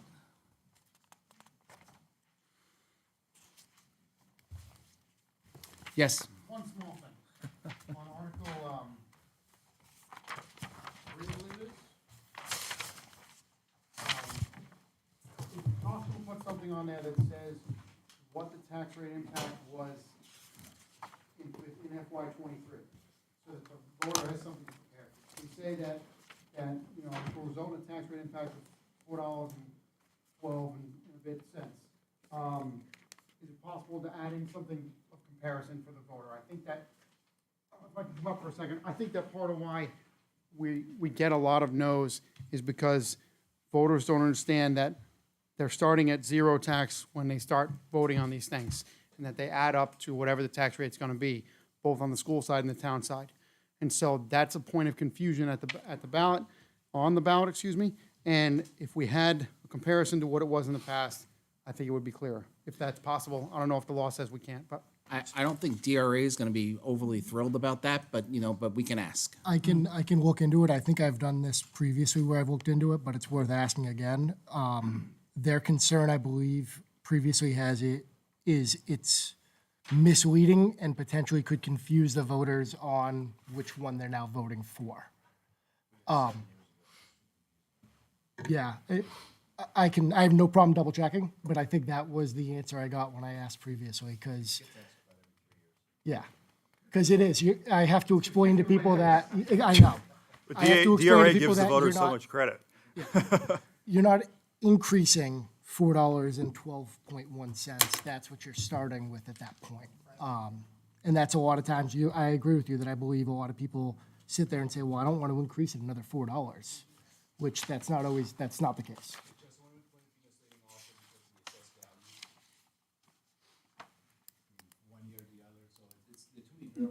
Yeah. That's a good point. Yeah. Very good point. DRAs, they make the rules. So, all right, anything else? Budget Committee, Council? All right, moving on to the next item. Moving on to ordinance 2023, a rezoning, 2023-01, a rezoning request relative to the rezoning of map 13, lot 143. Motion to open hearing. Motion to open a public hearing. So moved, Mr. Chairman. Second. All those in favor signify by saying aye. Aye. Public hearing is now open, and who will be presenting? Gentlemen, come on up.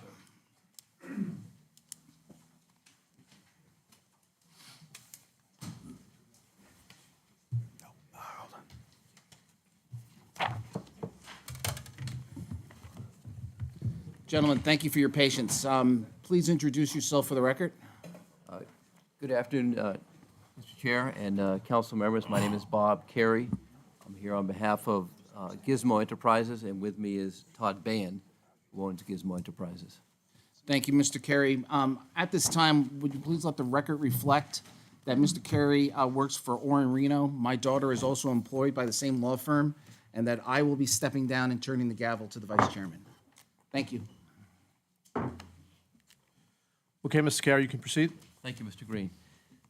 We are here looking to rezone the railroad corridor that begins just after it's map 13, parcel 143. And we're looking to have it rezoned from AR, which is its current zone, to C2, which is commercial. My client has owned the property since 2004. He has a business that began in Londonderry and still operates extensively in Londonderry as a landscaping business. Recently, we discovered that he is encroaching a little bit into what is the DOT property, the railroad corridor. We worked with DOT, we've worked with the town, we've worked with the prior planning director in trying to find a simple solution for this. DOT has agreed that to consider leasing the property to my client, and they've authorized us to apply to have the property rezoned. So I'd like to talk with you about the three elements you have to look at for our request. Todd Bain would also like to speak with you too, and we also have Bob Rimmel from the Rail Trail, who also can speak to our request as well. The purpose of our request to rezone this narrow strip is to accommodate what is the functional footprint of my client's business. He has trucks that work through there and sort of go in a pattern, or a circular pattern around, and they get gravel, get sand. There is a above-ground sort of septic in the middle of the site, which is a limiting factor to the use of the site for this commercial purpose. To rezone this would allow us to, again, negotiate with DOT to lease this little bit of property from them and allow us to continue to use the bit that encroaches over onto DOT's property for the commercial purpose that my client has. The second thing you need to look at is how it fits with the surrounding area. And this surrounding area is, our property is Zone C2. Next door is Zone C2. Across the way is PSNH Eversource's property, which is industrial. There's also agricultural property and other further up, and also more C2 property. So it's surrounded by multiple zones, consistent with our zone. And it's currently being used for the rail trail. And as this council is aware, zoning doesn't apply to DOT, the state doesn't apply to the town of Londonderry. So how it's zoned doesn't affect how the town or the state can use their own property. In addition, if you look at, in terms of thinking about whether it's consistent with the surrounding neighborhoods or surrounding zones, C2, if you look in the table of uses, is one of the districts where public recreation is permitted, permitted use. So even though zoning doesn't apply, that C2 rezoning is still consistent with the current use that the property has now as a permitted use. I think why we see the map we see, which has existed this way for a number of years, is that it can't be built. So much of this is wetlands to the left. You have the bog, and you've got extensive wetlands. And then to the other side, you've got PSNH, which is also wetlands, but also very rocky, hilly terrain. And then further up in the AR district to the north of the bogs is also wetlands. So people have not sort of tried to build as close to they can and as possible because they haven't been able to because of the topography and the character of the land that surrounds it. So changing this designation, we believe, changing it from AR to C2 wouldn't all of a sudden spur any sort of new activity because it's limited by the nature of the land and the nature of the topography. My client has also, in a supplement we submitted, agreed that if this council does approve this request, that he will provide plantings and landscaping as a natural screen for his property, between his property and the rail trail. His property already is very different from some of the abutting properties because what he has that's next to the DOT or a little bit on the DOT property are some large sort of cinder block configurations to store gravel and store sand. So its back is already to the rail trails as sort of a wall in a way that protects the people who use the rail trail. But he will, if you do approve this, he will agree to screen his property in a natural buffer. Mr. Chairman. Yes. Okay. Real quick question. What's the distance between the back of those block walls? Which I don't think originally they were there when this property was bought, and the actual rail trail pavement? I think it's approximately, it's about 25 feet into the DOT property. And from the blocks, I think it's another 30 feet to get to the paved area. 20 to 30 feet, I think. So the back of those walls are about 50 feet from the pavement? I think it's a little closer than that. I think think they're so. about 30 feet from the pavement, 20 to 30 feet from the pavement. There are other properties along the rail trail that are also equally encroaching, but we are trying to address the situation with our property. The third thing to look at is whether this request is consistent with the master plan. This is in that G2 district under the master plan, but this thin strip is something that is owned by DOT that can't be subdivided. It's about 80 feet to 100 feet wide in some parts. So it's not a developable strip that you're looking at. So rezoning it is not something that would be inconsistent with the master plan because this is not something that can be developed under the master plan based on the nature of the property, this strip. It cannot be subdivided, it can't be developed. So for those reasons, we believe that this request is appropriate. We believe it's supported by your ordinance and by the master plan. And my client, Todd Bain, is happy to give you a little bit of background on sort of his use of the property and his business as well, if that's okay with you. Yeah, so you said you had a couple other people to speak, or would you like your client to go first? I'll have my client go first, and then Bob Rimmel will come next. Certainly, good. Please proceed. Thank you, Mr. Green. My name's Todd Ban. I do own and operate a business, Groundhog Landscape, out of Londonderry. I started the business in 1994. I've run it now for about 28 years. I've owned the property for a significant amount of time. We currently still use the property for our business. We have a bunch of bins, concrete block bins that are, in like a C-shaped type of design, that we have sand and gravel and mulch, any type of products that we use for our business. It's a weird property because there's a septic system that's above ground, which kind of really limits the back storage area. Since I've owned the property, we haven't really changed anything the way we operate there in the business. We kind of come in through the main parking lot of the building. We go into a gated area. It is fenced facing to the north. It's fenced towards the east, and there's some down screening behind the building as well. Prior to the rail trail becoming the rail trail, we had significant theft from people walking the trail. It used to be made for dirt bikes and four-wheelers and people doing whatever.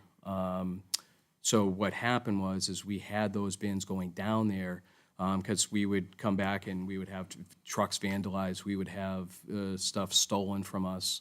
And we put the bins basically from the northeast corner to the back, I guess, southeast corner to make kind of a buffer, a line so people couldn't cross over.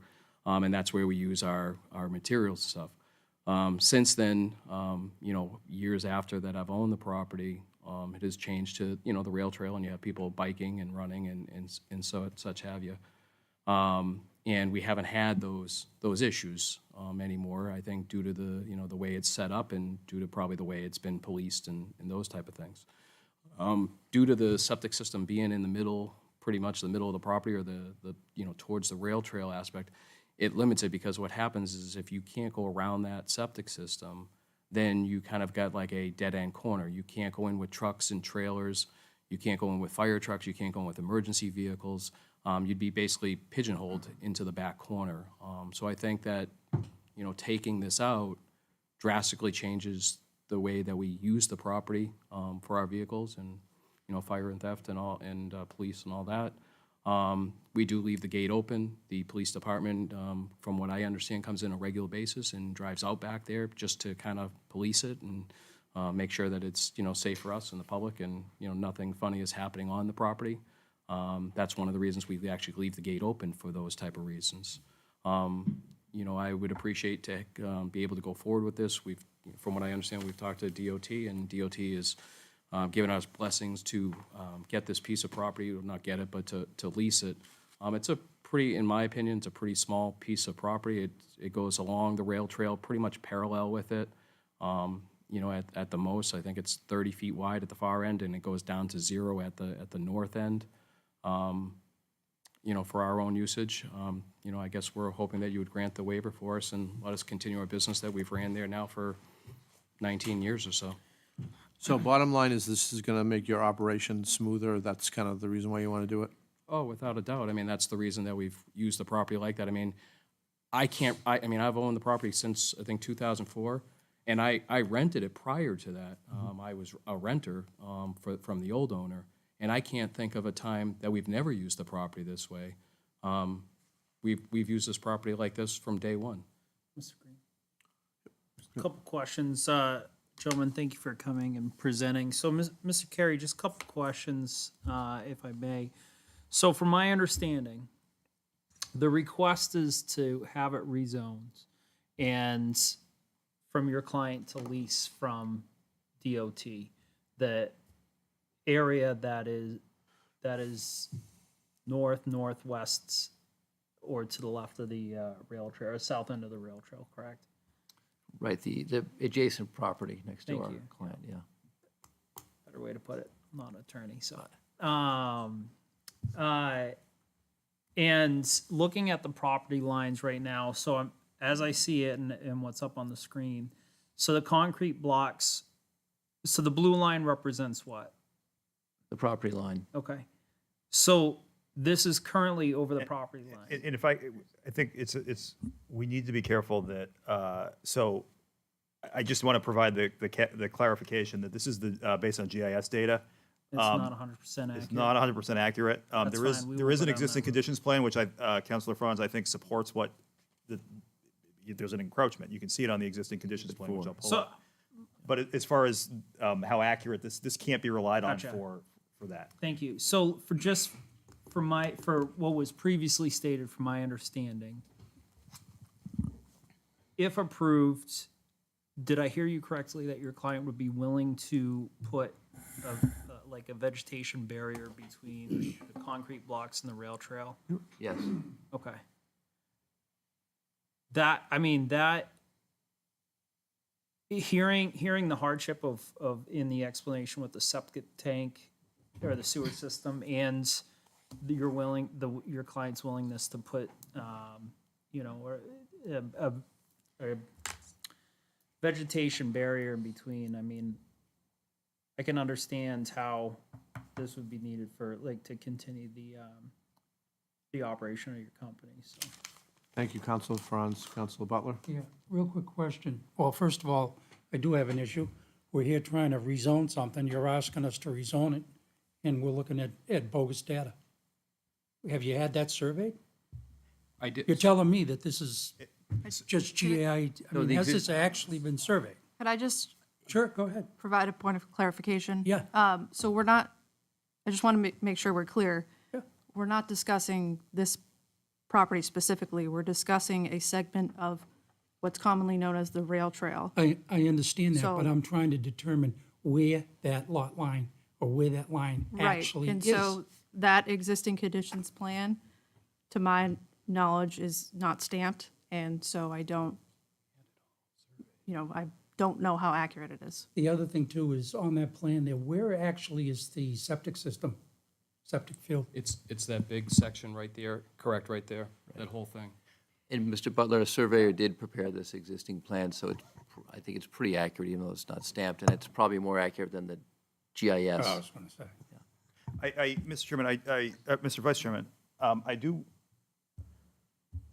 want to make sure that, that the conversation, so the rezoning process is a little bit unique, and there is a legal standard that applies for granting a rezoning request. And I think it's important that in this conversation that we continue to come back to what that legal standard is. And I think that the Assistant Town Manager has some information about what that standard is that will be helpful if it's an opportune time to hear it. Yeah. Yeah, so, and do we want to listen to the testimony, the rail trail first, and then go to her? Because we'll have the entire presentation, and maybe there's some questions that will be answered through that process. I mean, we have one other person you wanted to have speak before we take it back to us? Yes, Mr. Vice Okay, Chair. please proceed if that's okay. Thank you. Thank you. And I'm also here to answer any of the questions that do come up too, but Mr. Rimmel, if you could come up, please. I'm Bob Rimmel. I'm the president of Londonderry Trailways, the builder of the rail trail. And we have a lot of abutters along the rail trail. You guys have been there for a long time. We've never had any issues. I'm hopeful that the solution that we come up with tonight, or you guys come up with tonight, is in favorable of being that they do not have to change anything because there's an adequate buffer, in my opinion, Right now, it's safe, and our number one issue right now on the rail trail is safety. During COVID, our usage exploded. We're actually doing more trail counts now than ever before with the Southern New Hampshire Planning Commission. Sometimes what happens is when there is change, if you have to move your concrete barriers or do something different, it can upset the apple cart. And right now, our board of directors, we have talked about it, we're in favor of just, hopefully you guys have a solution that you can continue to do business as usual because there are no issues. We do have issues with other abutters. I'm not going to name names, but there are definitely other abutters that we have tried to address certain issues with, and they have given us the cold shoulder. You guys have been fine. So that's our stand, Londonderry Trailways and the rail trail. Could I don't know ask if a you quick- have any questions. Yeah, quick question. So we, as probably people already know, if they've seen the agenda, we have had Planning and Economic Development Department say that the rezoning is not recommended. And one of the things, the planning board, sorry, one of the things that they cited was the potential of a safety issue because of the buffer for the rail trail. So what do you say to that? The other, I'll let you answer that first. I don't know what they're saying about a buffer, but, the edge of the rail trail to the concrete's 25, 30 feet. We have people way closer than that along the rail trail that those are the issues. There is no issue there, so I don't know why they're saying that. Right, and potential conflict with the rail trail agreement between the town of Londonderry and the state of New Hampshire Department of Transportation, but DOT recommended it, right? So I can speak to that because I've been, Mr. Vice Chairman, involved in a legal capacity, talking with DOT about that and talking with Mr. Carey about that. And that's not an issue. To the extent that there was ever an issue there, that issue has been resolved. I believe I don't believe, it has been resolved to the town's satisfaction. Okay. So, council, do you have any questions for the rail trail? Please proceed. Not for the rail trail. Okay. Any question for the rail trail? Rail trail? Nope. Okay, thank you very much for your testimony, appreciate it. So we're going to come back, and I think that now it's appropriate, if there's no other questions, do you have any other general questions before we I go to do. the town? Please proceed. Thank you, Joe.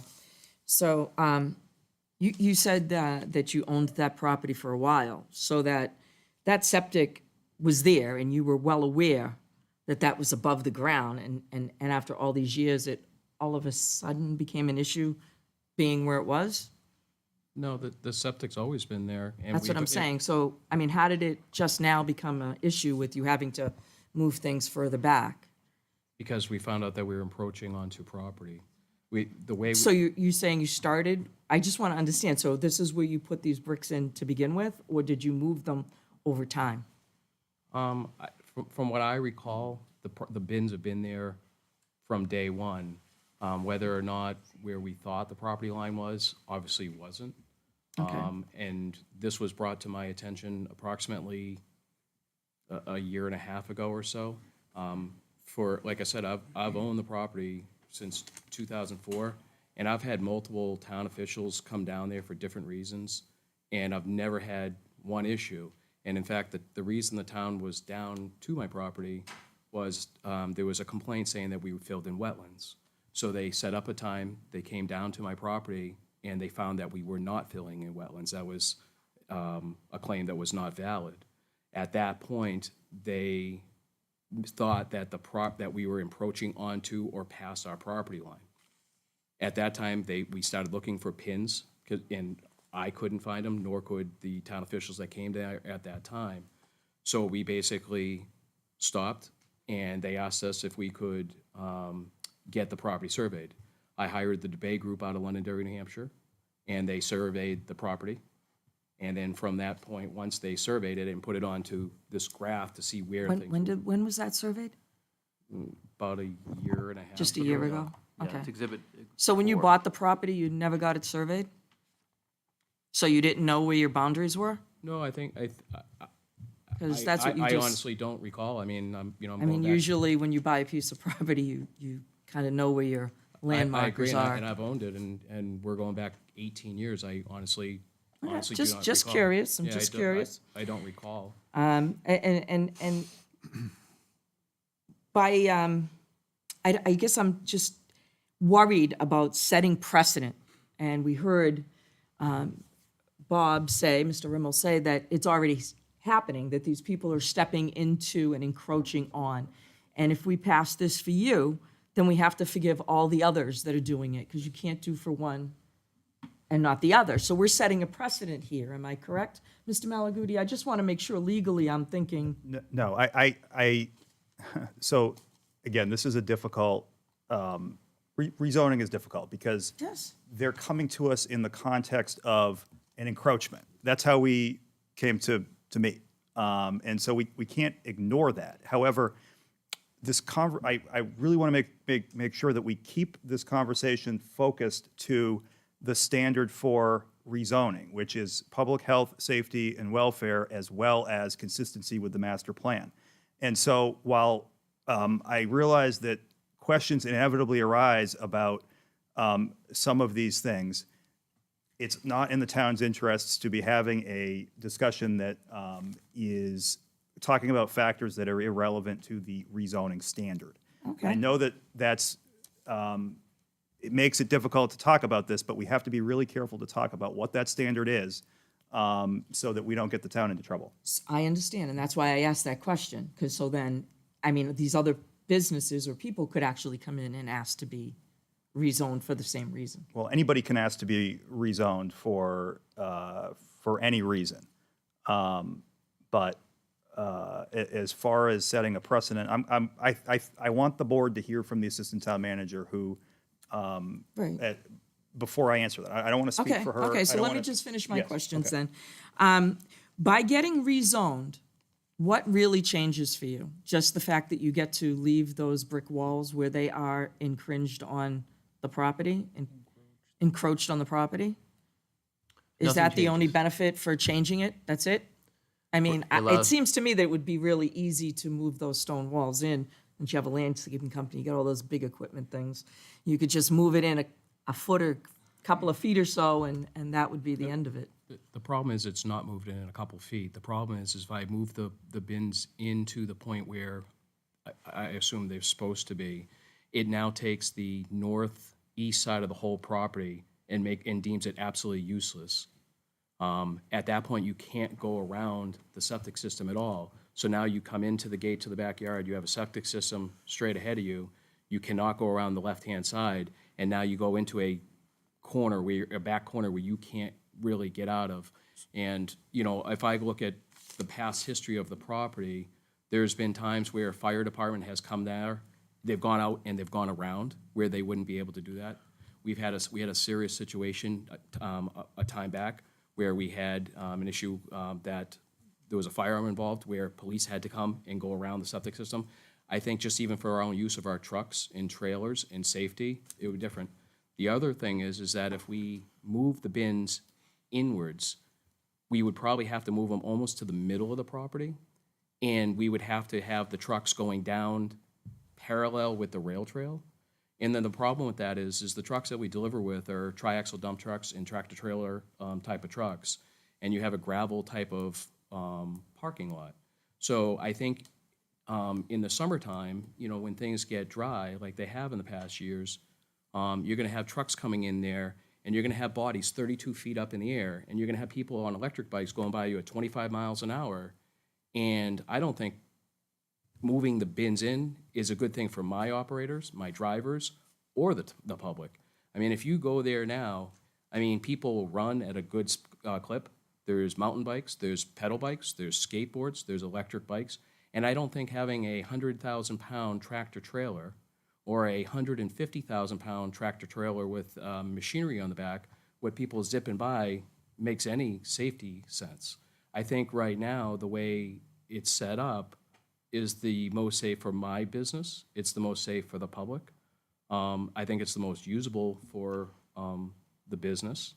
As in screening, since this has all happened, I've gone up and down that rail trail numerous times, and my property is one of the cleanest properties. If you go up and down that property right now, I mean, it's disgusting what's down there. And then when you say screening, I mean, obviously I own a relatively large landscape company. I'm willing to put from end to end of my property to put in plantings and bark mulch and make this the most effective one on the whole rail trail. I honestly, besides me encroaching, I honestly don't see anything wrong with it. And that's why we've gone through all this and working with the state to try to resolve this. Deb, did you want to, would it be helpful? There was because that's the question I actually asked, and I asked about how easy, it's basically what's the bottom line, it was make it easier, but also you just brought up safer, which is a good word. But is there any way we can put that up where you had the drawing, where there was the green around it? I think that, unless you Oh, want to. this one, Mr. Vice Chair?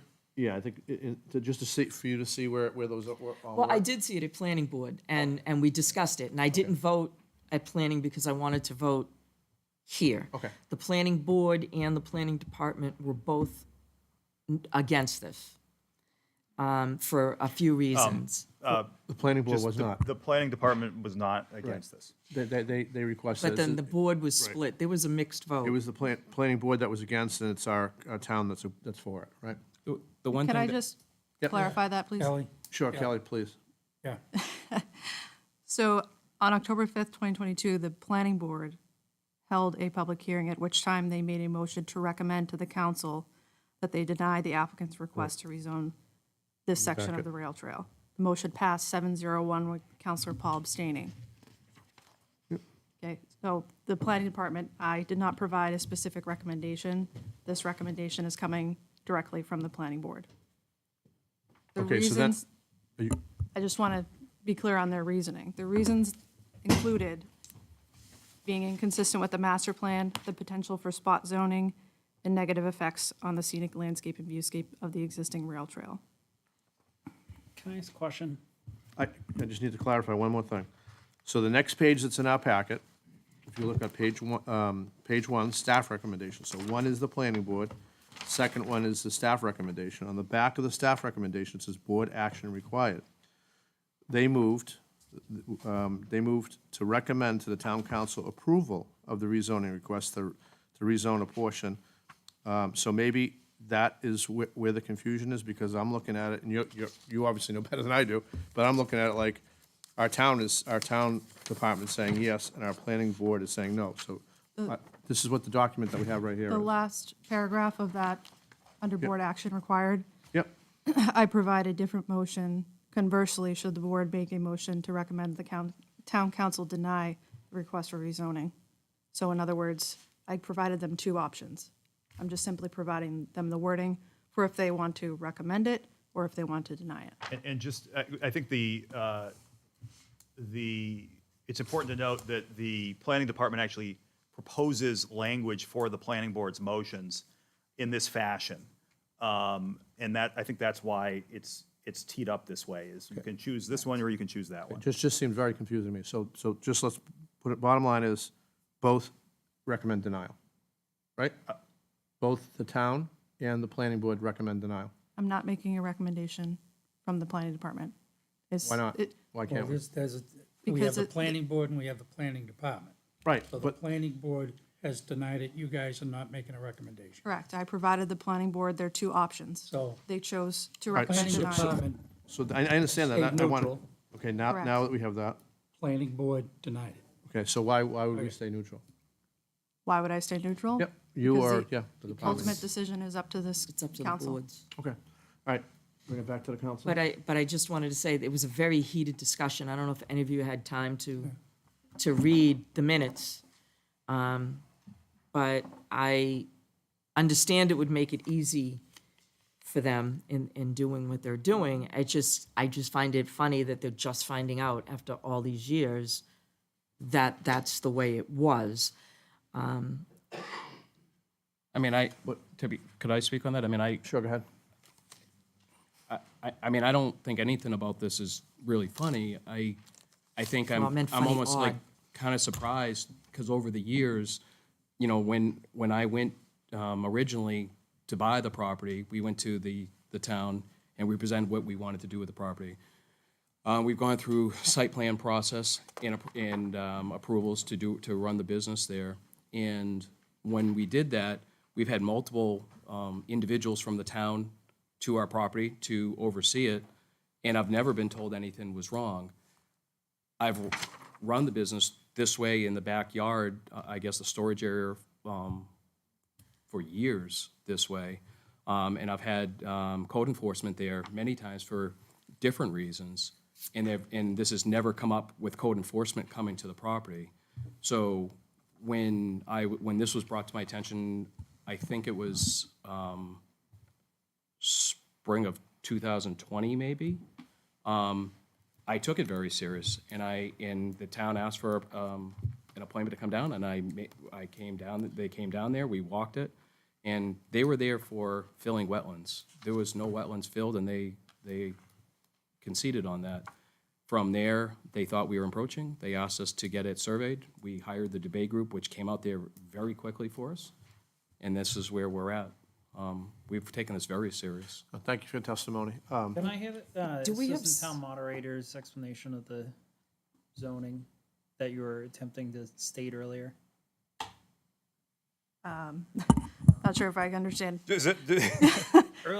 Earlier, Mike was talking about Yeah. your explanation of, help me out here. So it's actually up on the screen right now. This is direct from the rezoning application. And so just to emphasize what Mike and others have stated, I think it's important for this council to weigh their decision based on this criteria, which is health, safety, and general welfare of the community, in addition to how the request is in accordance with the master plan. Okay. All set? You all set? Councilor Franz? Yes. I'd like, Joe? I'd like to hear from the public. Good idea. No other questions? We can go to the public? No, right now. Okay. Anybody would like to comment from the public on this? Please come to the mic You and have to state your come name and to the address mic. right here, please. Thank you. Name and address for our records, please. Debbie Murphy Goes, 110 Rockingham Road. I received, probably from the October meeting, a certified letter, but I wasn't able to make that meeting.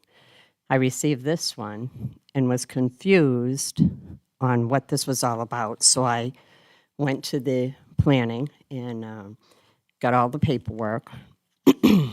And from my position, I'm an AR1, and this property is well north of me, and I have a hard time understanding why we want to rezone that all commercial for one piece of property that is abutting, and I know that the concrete, when I hear the trucks pushing all the various landscape, my son-in-law's in landscape too, and the walls have come over and over and closer to the rail trail because we walk it, run it, not run it, bike it.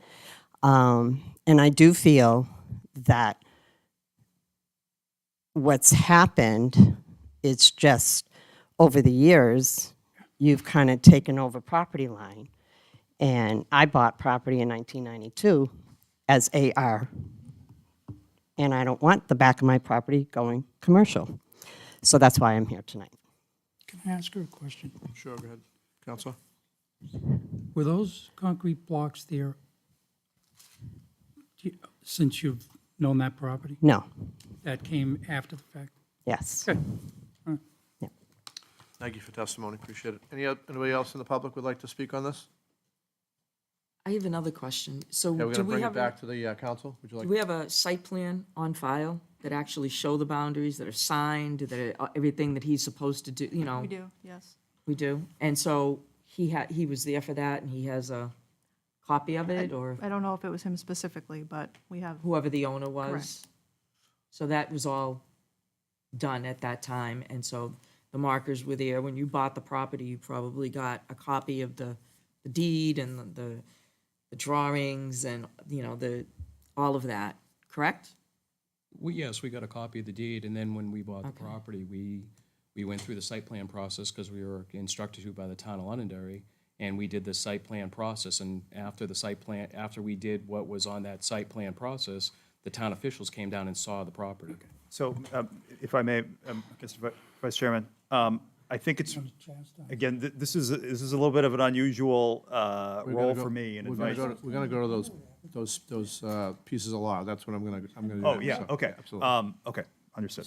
So, yeah, I know you keep going there, and I I'm understand trying to the- get there. So can we, guys, I think we've had a lot of comments on this, and I think so far, but I think if we can go through, what do you guys think about, if we can go through the pieces of law that we have to make sure that we answer? Okay. And that's number one, the safety, and I heard number two is the master plan. So, and if we can bring up each one of those and have quick deliberation on that, I think we'll get to our answer pretty quickly, in my opinion. 100%. Do you agree? Yeah, I have my opinion on it. Okay, so what is You the want to first? hear my opinion, Joe? Yeah, I'll absolutely. be very direct, you know me, right? This is what I think happened. I may be wrong, this is my opinion. You bought the property back in, when you first bought the property? 2004, I think. 2004. You had a site plan, and you had done the surveys back in 2004? I bought the property, and because so when I bought the property, the original owner was a sheetrock company, and he rented out portion to Bab Motors, which is a repair center, and then they took over the whole property. So what happened is that I became a renter at first, and I rented a small piece of the back property. I don't know if anybody remembers the property back then, but it looked like a junkyard. There had to be I remember. 75-plus cars that were just, it was bad. And when you come down Commercial Lane, it goes to a cul-de-sac, and they basically had cars there and tow trucks and everything. So I think that when I went to the town of Londonderry, from what I recall, they were a lot more interested in a landscape company being there than a junkyard. Long story short, we ended up buying the property. At a period after I closed on the property, I asked the gentleman to vacate the property and get all the junk cars and, you know, all those issues off there with oils and stuff like that. From there, because I was changing use of the property from I guess a sheetrock company that was just renting it to a tow/repair yard, I went through the site plan process and went through it and eventually, you know, got approved. Once, from what I remember, which is 18 years ago or so, after that, they came down for inspections. And we went through the whole inspection, you know, process because they wouldn't sign off on the plan. And then we ran our business. We ran our business for 18 years in Londonderry, where I grew up, and I've done no different. I'm sure there's bounds in the property. I mean, I will say, when the town came down, none of us could find them. I couldn't find them. The town officials couldn't find them. I don't know if it had anything to do, the ones we were looking for were on the rail trail. There's one that's in the swamp that they really weren't sure if that was part of it, nor was I. And there was one on the northeast corner of the property that maybe was pulled out when they did the rail trail. I don't know. Yeah. From there, when, you know, they thought we were encroaching, they asked if we would have it surveyed, and we immediately had it surveyed. And that was when? Not 18 years ago. No. Said a year. No, Yeah, that's about a year ago. So I mean, the bottom line, this is the way I see it, okay? And I'll be very honest with you. Sure. You bought the property. It's your responsibility to have it surveyed and stay within your property lines. I think what happened is creep. That's what I believe happened, was creep. The only way I consider this is because Bob has run that rail trail from day one. And Bob's telling me, and I trust Bob, that he's okay with it. You know, Now, it could open up a can of worms for us down the road, because there are a couple of companies there. We're spending police and fire have gone down to one property there, and it's a pig pen. It's a disgrace. And I'm not done with that either. But I think what happened is, it was a creep, and we're stuck with this creep. Now, if we don't give this gentleman what he's asking for, it's basically going to shut a lot of that yard down. 100%. Now, did he know it was creep? I'm not going to go there, but that's what happened. It was creep, no doubt about it, because the concrete blocks weren't there when you bought the property. They weren't. The blocks were not there. I know they weren't. I I've agree been with there. you. I know. So Council Butler, anything else? Want to go to Council No. France? Okay. Are you just requesting a change of zoning for the extension of your client's property or the, No more, no less. No, just for clarification? we're requesting for the blue section of the rail trail from Liberty Drive going south to, I think it's. So this is the, so the reason that this is so important is because we're changing the zoning ordinance, right? And I think it's important to note that the reason that we need to talk about health, safety, general welfare is because those are the bases that a zoning ordinance is passed upon, right? If you aren't zoning based on health, safety, and general welfare, you're zoning on impermissible factors that open you to liability. In for all due respect, I think that's why we have to get to this, because I think that was a great observation that you're not talking about just the area around your property, but you're talking about a very long length of space. So could we just go to those and those questions, and then at least that will. Just one thing. Good. Can you put that map back up? And it's gotta come from you, Lon. Why can't we just zone that portion that he's talking about? Just help me out with that. You probably have a reason why we can't do it, but I need to hear it. It would- Just zone what he wants. I know, that's. I mean, to open this up to all of them, you It's know a good what question. happens? This is what'll happen. We did it with the gas Gizmo. stations in town. Yeah. They wanted neon lights, they wanted to put up all these, change Right. the Setting price precedents. of gasoline. We let one do it, they all have to. So do you have So that the minute answer? you make that decision, get ready, because it's coming. Thank you, Council. Do you have? I've yeah, seen it. Do you have that answer? Do you have the answer, Kelly? Yes. Thank you. So it would create the property, it would make it split zoned, which we don't allow. So it would make the property partially AR1 Okay. residential and partially commercial. You made a key statement that we don't allow. How do we change that to solve a problem? Amend the yet? zoning ordinance. Huh?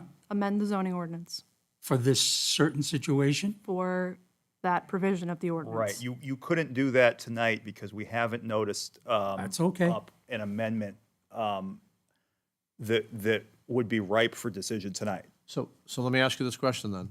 If we were to deny this based off of the fact that the current situation is that we would have to rezone that entire area, and then we took it up as a next step to what you were saying, to maybe take that quadrant and rezone that quadrant, or whatever you said that we had to do, or redo, would that make sense that they could come back and do this presentation? I want to be very careful what I say here. As a town staff, we do not have a position on this. However, I will say a couple of different things, and I'll get around to answering your question. We can't. The board cannot base its decision on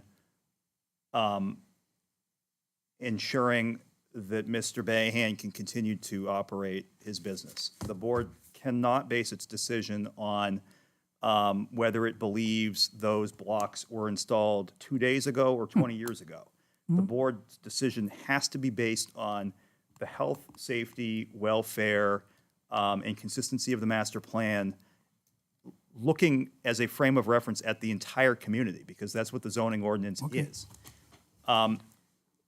Could we, and again, the basis for my comments is I want to make sure that the town stays out of legal trouble. Could we change the zoning ordinance to permit split zoning so that we can ensure that Mr. Bahan can continue doing business? I'm not a planner. I don't know if split zoning is a good or a bad idea. I suggest that before this board went down that road, that you should give the town plan, the assistant town manager and director of economic development the opportunity to research that and opine on that question. I do know that the planning board had a concern about spot zoning. What is spot zoning? Spot zoning is the antithesis of zoning is what Exactly this what we're says. trying to do. So it is That's the problem. singling out a small parcel of land for a use classification that's totally different from that of the surrounding area for the benefit of the owner of such property and to the detriment of other owners. This is out of the New Hampshire Practice Series. I didn't come here intending to talk about that, but unfortunately, the discussion that we've had causes me concern that you need to consider whether this is spot zoning or it isn't spot zoning. Because a lot of the factors I'm hearing discussed are not factors that can legally be considered when this board is deciding whether to rezone or not rezone this property. I think I understand very, very much. Now, DOT owns this property? Correct. Okay, so does that make any difference? It's still property in Londonderry, right? But the state owns the property, Joe. Difference in terms of how spot zoning applies? Yeah. Right. No, Just wondered. not in my opinion, but. Just help me out on this one. So when I listened to the questions that you said we to focus in on, like at ZBA meetings, there are 5 points of laws, 5 questions. ZBA, yeah. Why are our questions a little bit different or only 3? Why are they different from the regular ZBA board rezoning? Like, so if they were to go to ZBA, they would be asking the 5 points of law, and the biggest one, is hardship. Right. And I'm not hearing that in R3. Why is that alleviated? That's a really good observation. Can you take it or no? So there's a statute that talks about variances and how you get relief from a zoning ordinance. That statute sets out what the criteria are. And it's those 5 criteria that you referenced.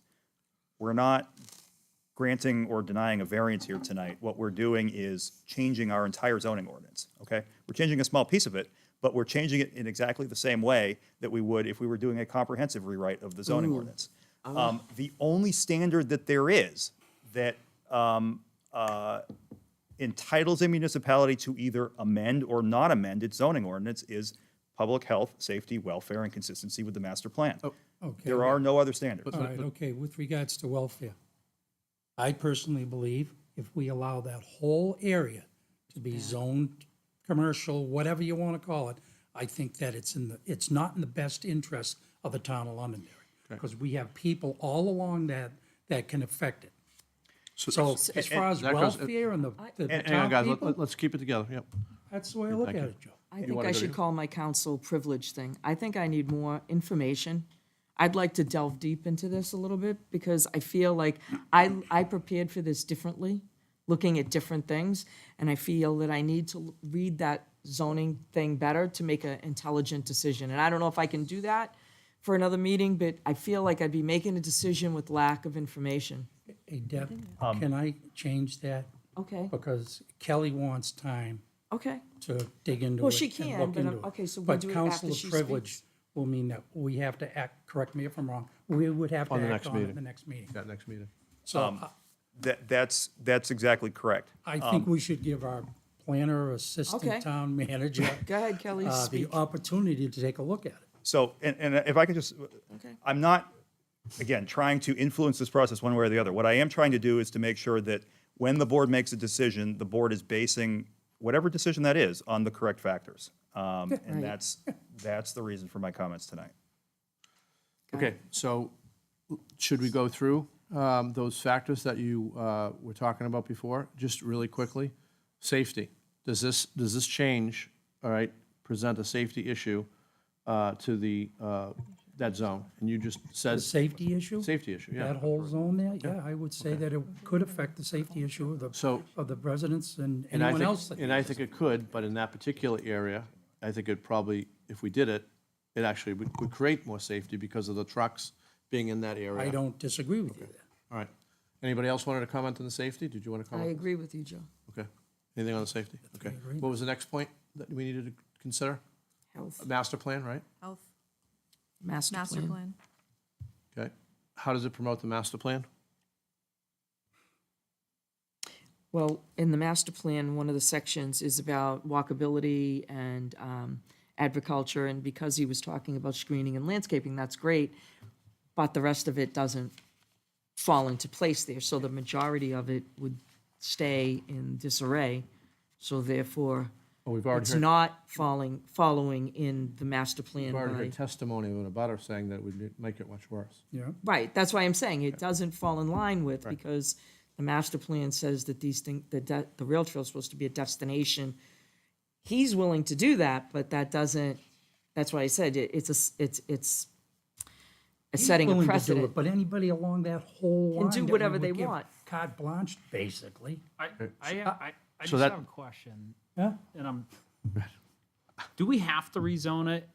Can we acknowledge the encroachment and leave things as is and ask the property owner to plant the nice trees and bark mulch as stated earlier?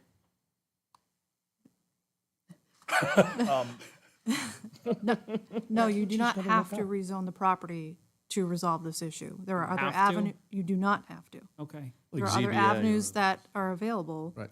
to remedy the enforcement issue. Okay, so let's. So let- I do think yes, that's exactly correct. I do think it's important to note that when we talk about enforcement, you remember what I said about spot zoning, right? You have to kind of consider something similar, which is that Spot we don't enforcement? enforce differently for different properties. We use our discretion to fashion appropriate But results. we don't have discretion for zoning, we have discretion for enforcement, correct? I would say that's a fair statement. Yes, and so, just so it's clear, the reason this came to the town's attention is because we received a complaint. The complaint triggered an investigation, and the discovery that there was an encroachment. So let me, if I may. One more, because I want to get to the next one that we were trying to do. I wanted to get all the laws straightened out for us, but go ahead, sure, go ahead. So hypothetically, and I'm just speaking for myself, could we say, and stop me if this is not legal or whatever, could we say, all right, we're not going to do anything about zoning, you are an encroachment, you're in a violation, as a punishment, or for a consequence of that violation would be blank? I would advise against that. Okay. I'm not saying that that's impossible. I'm saying that that also opens the town to liability, because the next boundary encroachment enforcement action we bring, I can guarantee you that person's going to say, why are you allowing Gizmo to do that? Well, And why do cops give tickets to some people who speed and others who don't? All right, It's let's bring it back, guys. All right, so I'm just saying. Thank you, thank you for that comment, boys. Council Franz. Okay, do we have public comment? Sure, I'll allow it, go ahead.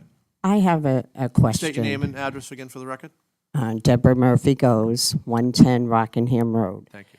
What is the difference on the footage between being an AR zone and commercial on the use of land? The buffer, you mean? Yeah, You know that What's the answer? size of the buffers? the There's a buffer. 50-foot buffer requirement in this case. 50 foot for how it's currently zoned. Right, and if I may, I don't want to speak out of Proceed. line. Yeah. And if I may, it's exactly it, Mrs. Murphy. And one of the things is that, a point I was trying to make is that the change in the zoning of this strip wouldn't have an impact in that, we don't think, because so much of it is wetland, so much of it is hilly topography, and nobody has sort of maxed out the buffer to begin with, so why would they do anything differently now? And I So- think it's because they can't do it because of the way the land is. So AR is 50 and commercial is 25. So therefore, the map that I see, where I see the encroachment, by going to the 25, you then are now not encroaching? Is that correct? We'd still be encroaching, but, and this is what triggered it, we've worked to try to solve this, is because we're using a commercial use on DOT's property, which is zoned AR, but even though zoning doesn't apply to DOT at all, so it could be zoned whatever, and DOT can do what they want, and the town can do what they want. Because we have a commercial use that's on what's is zoned AR, So- we had to come up with this solution. DOT would let us use it however we would want, or continue to use it this way. Mike, you got a comment? I was going to say, so the Bob is correct. I think I can just clarify a little bit what the buffer is, right? So here we have an AR district and, what is the zone? C2. C2. So to protect agricultural, but more importantly, residential areas, we have this requirement, I believe it's in the zoning ordinance, that creates a buffer on the commercial property, so limiting the use of the commercial property if he's adjacent to agricultural or residential zone property. I see. Does that make sense? Yep. That's my question. Okay, thank you. Okay, so the third piece that we wanted to do was safety. We did safety, we did Master plan. master plan, and now we have to do and welfare. health and welfare, right? So how would you apply the health and welfare piece to it? It's health and welfare and safety, right? Right. Health, safety, and general welfare of the community. So does anybody think that this is a problem of health and safety if we changed it? Health and Well, welfare, sorry. the problem, Joe, is it's so extensive. Right. Look at it globally. Just don't look at this little piece. Do I think the health and safety? No. There's a block wall there. I've seen it. It's stable. You know, he's willing to put landscaping up. My concern is doing all of it globally. And that's what I Can think it- Mike can it Mike was affect careful to let us down make the sure that line? we Yes. understood Yeah. that it's not about the business, because we all heard the police and fire coming in, and if they have to move those, it's gonna create a complete, like, no way to turn around there. It's gonna create more difficulty, and then those trucks will be closer to the rail trail, which I assume is the reason why they have the rail trail support, to keep those boulders, those containers the way they are, so that there's not further traffic closer to the rail trail. But we have to consider here that entire space, as you said. In all That's- fairness to our town staff, they did request just some more time to research, and I think it'd be inappropriate for us to continue discussing this right here, right now, or make a decision right here, right now. So make a I'd motion. like to make a motion Yeah. to continue this discussion to the next So, meeting. I second the motion. Well, if I may, Mr. Vice Chairman, so just, I rescind my motion. so We have a motion on the floor. There's gonna be So commentary. the only thing that I didn't want to just opine about, in an uninformed fashion tonight was the split zoning question. If that question's off the table, there's nothing that we need to go back and do. I don't believe, unless you have something for us. It's the fact that we were asked about split zoning. It's the fact that was suggested as a possible solution here. And the question was, could we do that? Well, split zoning is very similar to spot zoning, and I don't know, as long as I've been up here, we've stayed away from that. I mean, do we No, agree? I don't disagree with you. So is that the only thing that you wanted to research, Kelly? Mike?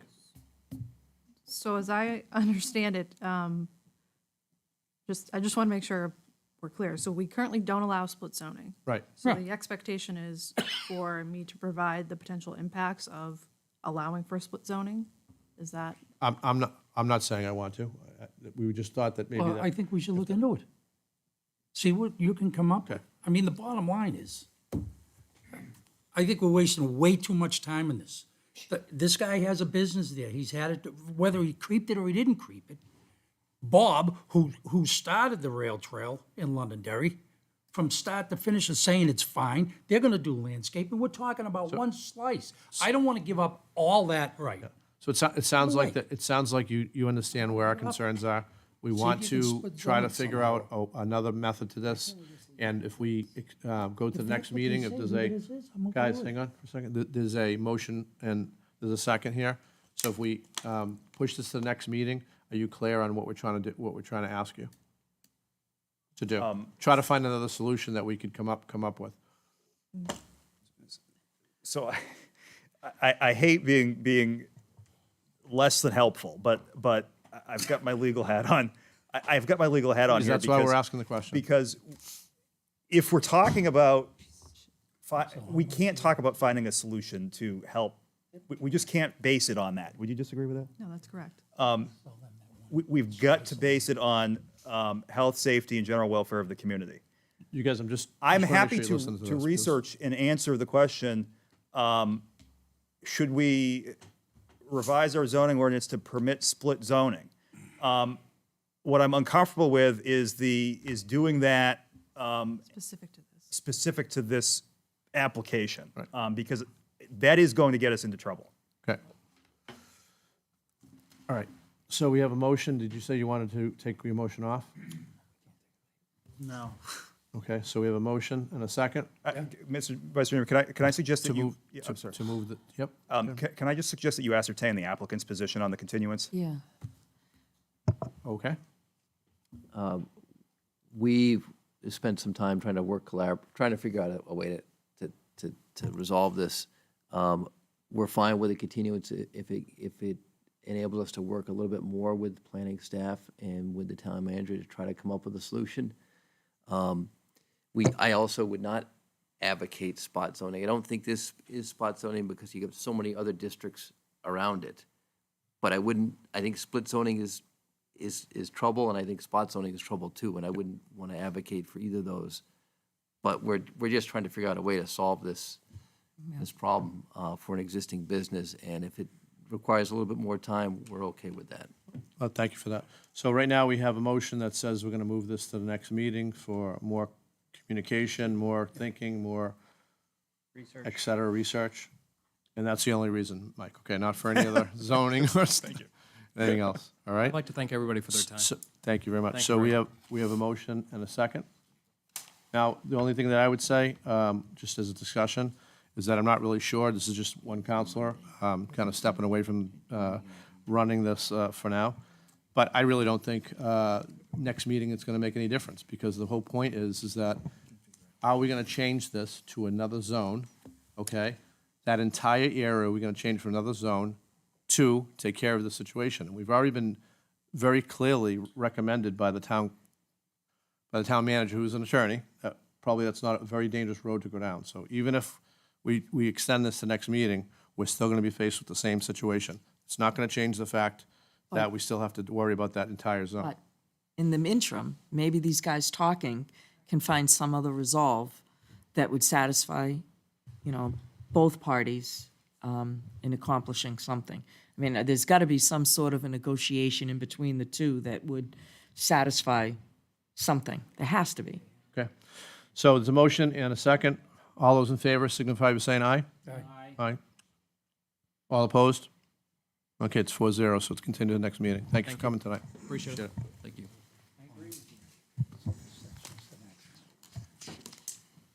Thank you for your time. Yeah, thank you. Thank you. Next is Resolution 2022-23, Commercial Industrial Tax Exempt. Looks like we're going to have a presentation by Mike, Kelly, and please proceed, if you're ready to proceed. You know what you want to take? Get a solution, find us a solution. I don't want to hear it. I just introduced your resolution. Vice Chairman, I'm looking for the correct folder. No problem. Too many folders. So I have been before you several times on this item, most recently to get consensus to go back and look at the eligibility criteria that are currently in force with respect to the commercial and industrial tax exemption program. That was passed, I believe, in June, and right now, in order to participate in that program, which grants a tax relief against new value associated with the construction or rehabilitation of a qualifying structure. In order to participate in that program, you have to be increasing the value of the structure or the new construction by $15 million. In order to achieve the maximum tax relief under the ordinance, you have to do so by $30 million. Since this was adopted initially, lots changed. We are coming into 2023. Inflation is, I don't know, somewhere in the neighborhood of 7-8%. That's affecting projects. It's affecting construction costs. We haven't had any bites at the apple yet And so the consensus that I got from this board was we should look at expanding the eligibility criteria to allow potentially more businesses to participate in this program. It is an incentive program, and the whole purpose is to induce folks who might not otherwise have come to town to come to town. We are, by definition, not trying to grant tax relief to people who would have come here anyway. And so that's why it's really important to set the threshold amounts correctly. As I said, right now, they are $15 million and $30 million. I am suggesting that we lower them to $5 million and $10 million respectively, and to create a third tier, which I'll talk more about in a moment. In preparing this, in analyzing this and preparing this proposal, I did take a look at, with the assistance of the assessing department, a list of some of the town's largest taxpayers. And that list reveals that, there are quite a few properties under $5 million. And again, the point of this exercise is these are existing taxpayers. These people are not going to be eligible to participate in this program, but they are indicative of or helpful in helping us imagine what possible participants might look like and what the size and scope of their projects might look like. And under $5 million, we have a lot, frankly. We've got 24, according to the assistant town manager. I can tell you that above $5 million, the number is 14. Is that right? 14 total above $5 million. And some of those users are Stonyfield, Coca-Cola, L3 Harris, and FW Webb. And so I suggest to you that you should consider lowering the first tier to $5 million.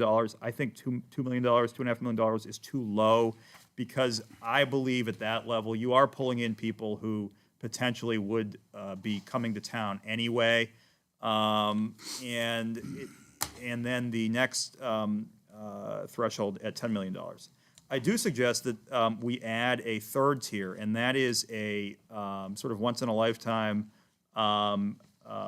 user who's bringing at least $10 million worth of value to town and is, quote, a project of exceptional and unusual public benefit to the community as defined herein.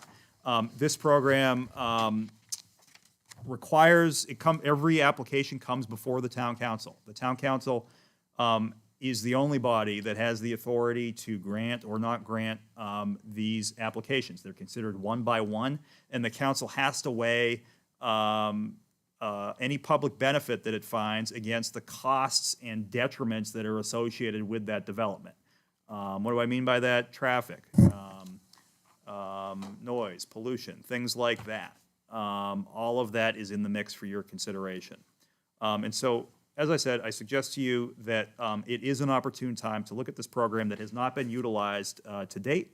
There have been some discussions that we've had with developers about it, but nothing that has actually progressed to the point of an application. And that is what I have to say to tee this up tonight. Chairman? Please proceed. So basically, the reason why you want to do a tier 3 is to give that 10-year, but it's also so that we can attract larger companies that can put more money into taxation, really, because once we help them, with this type of tax relief, then they get on the books for good, right? And so That's exactly right. that tax roll becomes part of that way of balancing our budgets, right? And when we need to spend more money, we don't have to go to the taxpayer to do it, because we have this revenue coming in after this, it falls off, whether it be 5 years or 10 years, depending on the tier. That's exactly right. And it's a good point. As I've said in the past, we don't seek commercial and industrial development as an end in itself. We seek it to stay competitive, to keep and retain and improve a healthy tax base. That is the only reason to do that. Just looking back at how this initially went through the town council, so this was considered at the end of 2021. I'm sorry, at the end of 2021 into the fall and the winter. It ultimately died at the town council because the council wasn't satisfied that we had looked at it closely enough, that there was enough information, and so we went back to the drawing board. As initially presented in 2021, it was 10 years of tax relief for the top tier. That's the maximum the statute allows us to provide. When this was resurrected in June, the council, what I proposed to the council was 5 years of tax relief. Everybody was more comfortable with that. I think this Tier 3 provides a nice option. By definition, you have to be bringing $10 million worth of value. That's exceptional in and of itself. But beyond that, it really has to be a truly exceptional and unusual public benefit. So that really limits who that significant tax exemption of up to 10 years could apply to. I want to be clear, we're not talking about total tax relief. We are talking about up to 50% of tax relief against the new value, not against the existing value. And it steps down every year so that steadily the taxpayer is paying more and more into our general fund. Thank you. Any other questions? Yes, Yeah, please, please proceed. You know I'm not a fan. I do. But I would just say from the 30, I'd rather see you go to either, 22 or something like that, and from the 15 go to 8. And from the 10-year on the 10 million, I think it should be 8 years. And I just do it because I don't even see it in front of me because I don't know, I'm just tired. I'm sorry. Yeah, So I just don't think the I'm a drops little- are just so dramatic. Oh, I see what you're saying. So we started at 30, right? And Yeah. you were gonna drop down to 10. And so I was like, so we started it, we had 30. So you're talking about for a Tier 2 project, we're starting But we at had 30 and 15, right? For the. Oh, for I the- see what you're saying, the exemption amounts. Yeah. Yes, I'm sorry, I was. That's what you changed. Correct. Yes. Okay. Yes, that's correct. We both I'm need tired to too. go to bed. But so you had 30 and 15. I was just saying, like, so the Right. 15, you said 5, and I would feel more comfortable at 8. Mhm. And you said 30, and I was thinking like either 20 or 22, something like that. That's certainly an option. Because the costs have gone up so much, Right. spending $8 million Yeah. really is a small project. I mean, think about it. Right. It really is. And so I know you said 10 years. I was thinking more of 8 years on the bigger project there. Do you know what you just said, the third tier option thing? The Tier 3, yes. Yeah, So- I just, it's not as low as you said, but it's not as high as it was, and I was just Right. trying to get somewhere in the middle. So as a comparison point, an $8 million property is Vernco Apple LLC, which is the Shaw's Plaza, Apple Tree Mall Plaza. And they could sure use a facelift. I think they've come a long way. Well, no, they need Yeah. the parking lot Yeah. done. 4 years ago. I think they're doing pretty well. But the parking lot is. Home Depot is valued at $8.6 million. So All right. not small, but It's warehouse. It's big. correct. So Not life science or Right. hospitals or Right. anything like that. right. It's warehouse. So yes, I mean, Councilor Paul, all of those suggestions, they're not wrong. It's really what the council wants to do. I just think that, those prices, they're only about what the cost of construction is nowadays. What used to cost 10,000 now costs 15, 20. So those little projects have now Yes. escalated. So I was thinking of meeting somewhere in the middle to make it fair, So because they do benefit. we have been talking about this for a while, and after hearing that there's been just a little bit of conversation on your part with developers and stuff like that, we definitely need to do something different. So with that, and with respect to Councilor Paul, I would like, Mr. Chair, if I may, file a motion to accept the proposed changes that Mr. Malaguti had proposed and adopts that. I second that motion. Any discussion? Are we going to the public Yeah, it's a hearing? public hearing. Yep. Yeah, come on up. Public hearing. Ed. You going to take any public comment before you make any motions? Yeah, go ahead. You're the only one here. Name and address for the record. Oh, Marge is in there. And it is a public hearing. That's when you get to speak. Yeah, exactly. Take home 6 Manasquan Circle. I fully disagree with Deb Paul's comment about going down to 8 years on the third tier. And it should actually be closer to 15 to 20 years. I don't think most of you actually have ever worked in real estate development like I have. You know, people have worked with, we look at the long-term finances of doing a project and where you're going to be selecting. And the amount of time of getting that tax rebate is huge for any company that they'd be looking at this. You know, saying, oh, I'm going to only be getting 8 years. It's like, oh, okay, well, I guess I'm here, but it's, you know, kind of a kick in the bucket there. It should really be a much longer time period when you're looking at the finances and when you're looking at loan structuring. And really, I mean, they just went down the list. It should not be to your numbers that you're approaching. It should be to the numbers that they're approaching to get these businesses in the door. And, you know, if there's a much larger company that comes to the town, there should be an ability to do a much longer time period. You know, if a company wanted to spend, say, $1 to $6 billion, you're going to hold them at only 8 years. I think it's kind of a kick in the butt. But, Okay. you know, coming from someone who's actually worked in real estate development, you guys should actually look at the real picture, not just, you know, willy-nilly on this. So, Well, thanks. Just address me in the future, okay? sorry. Yep. Appreciate Mr. it. Chair. Thank you, John. Thank you. Mr. Chairman, if I may, just a very quick point. This can always be revisited. It's as simple as noticing up a public hearing, putting it in the newspaper, and having a first and a second reading. So, you know, if we get it wrong, if we get something wrong, we can tweak it. Or if it's not working, we can tweak it more. So if I understand, just make sure I understand the resolution, okay? We can relook at this every 24 months. We can relook at this every month if you want. But you're proposing. Yes, it will expire by itself. And that's the other thing that I forgot to mention, which is initially this was passed for 24 months. I'm proposing that we reset the clock on that 24 months because we're you know, you move into that. As long as there's an pretty end. Yeah. Because just things That's change. right. That's right. And I don't want to encumber future council with something we've done without some sort of out clause. Correct. And if you wanted to rescind the whole thing, you could do it as well. Yeah, but this checks and balances. Yep. Okay. I just want to say we don't want to devalue our town. We put a lot into this town and we shouldn't devalue it. Well, if we can't raise revenue and we have to cut personnel, we're gonna devalue the town. So we gotta figure Well, something out.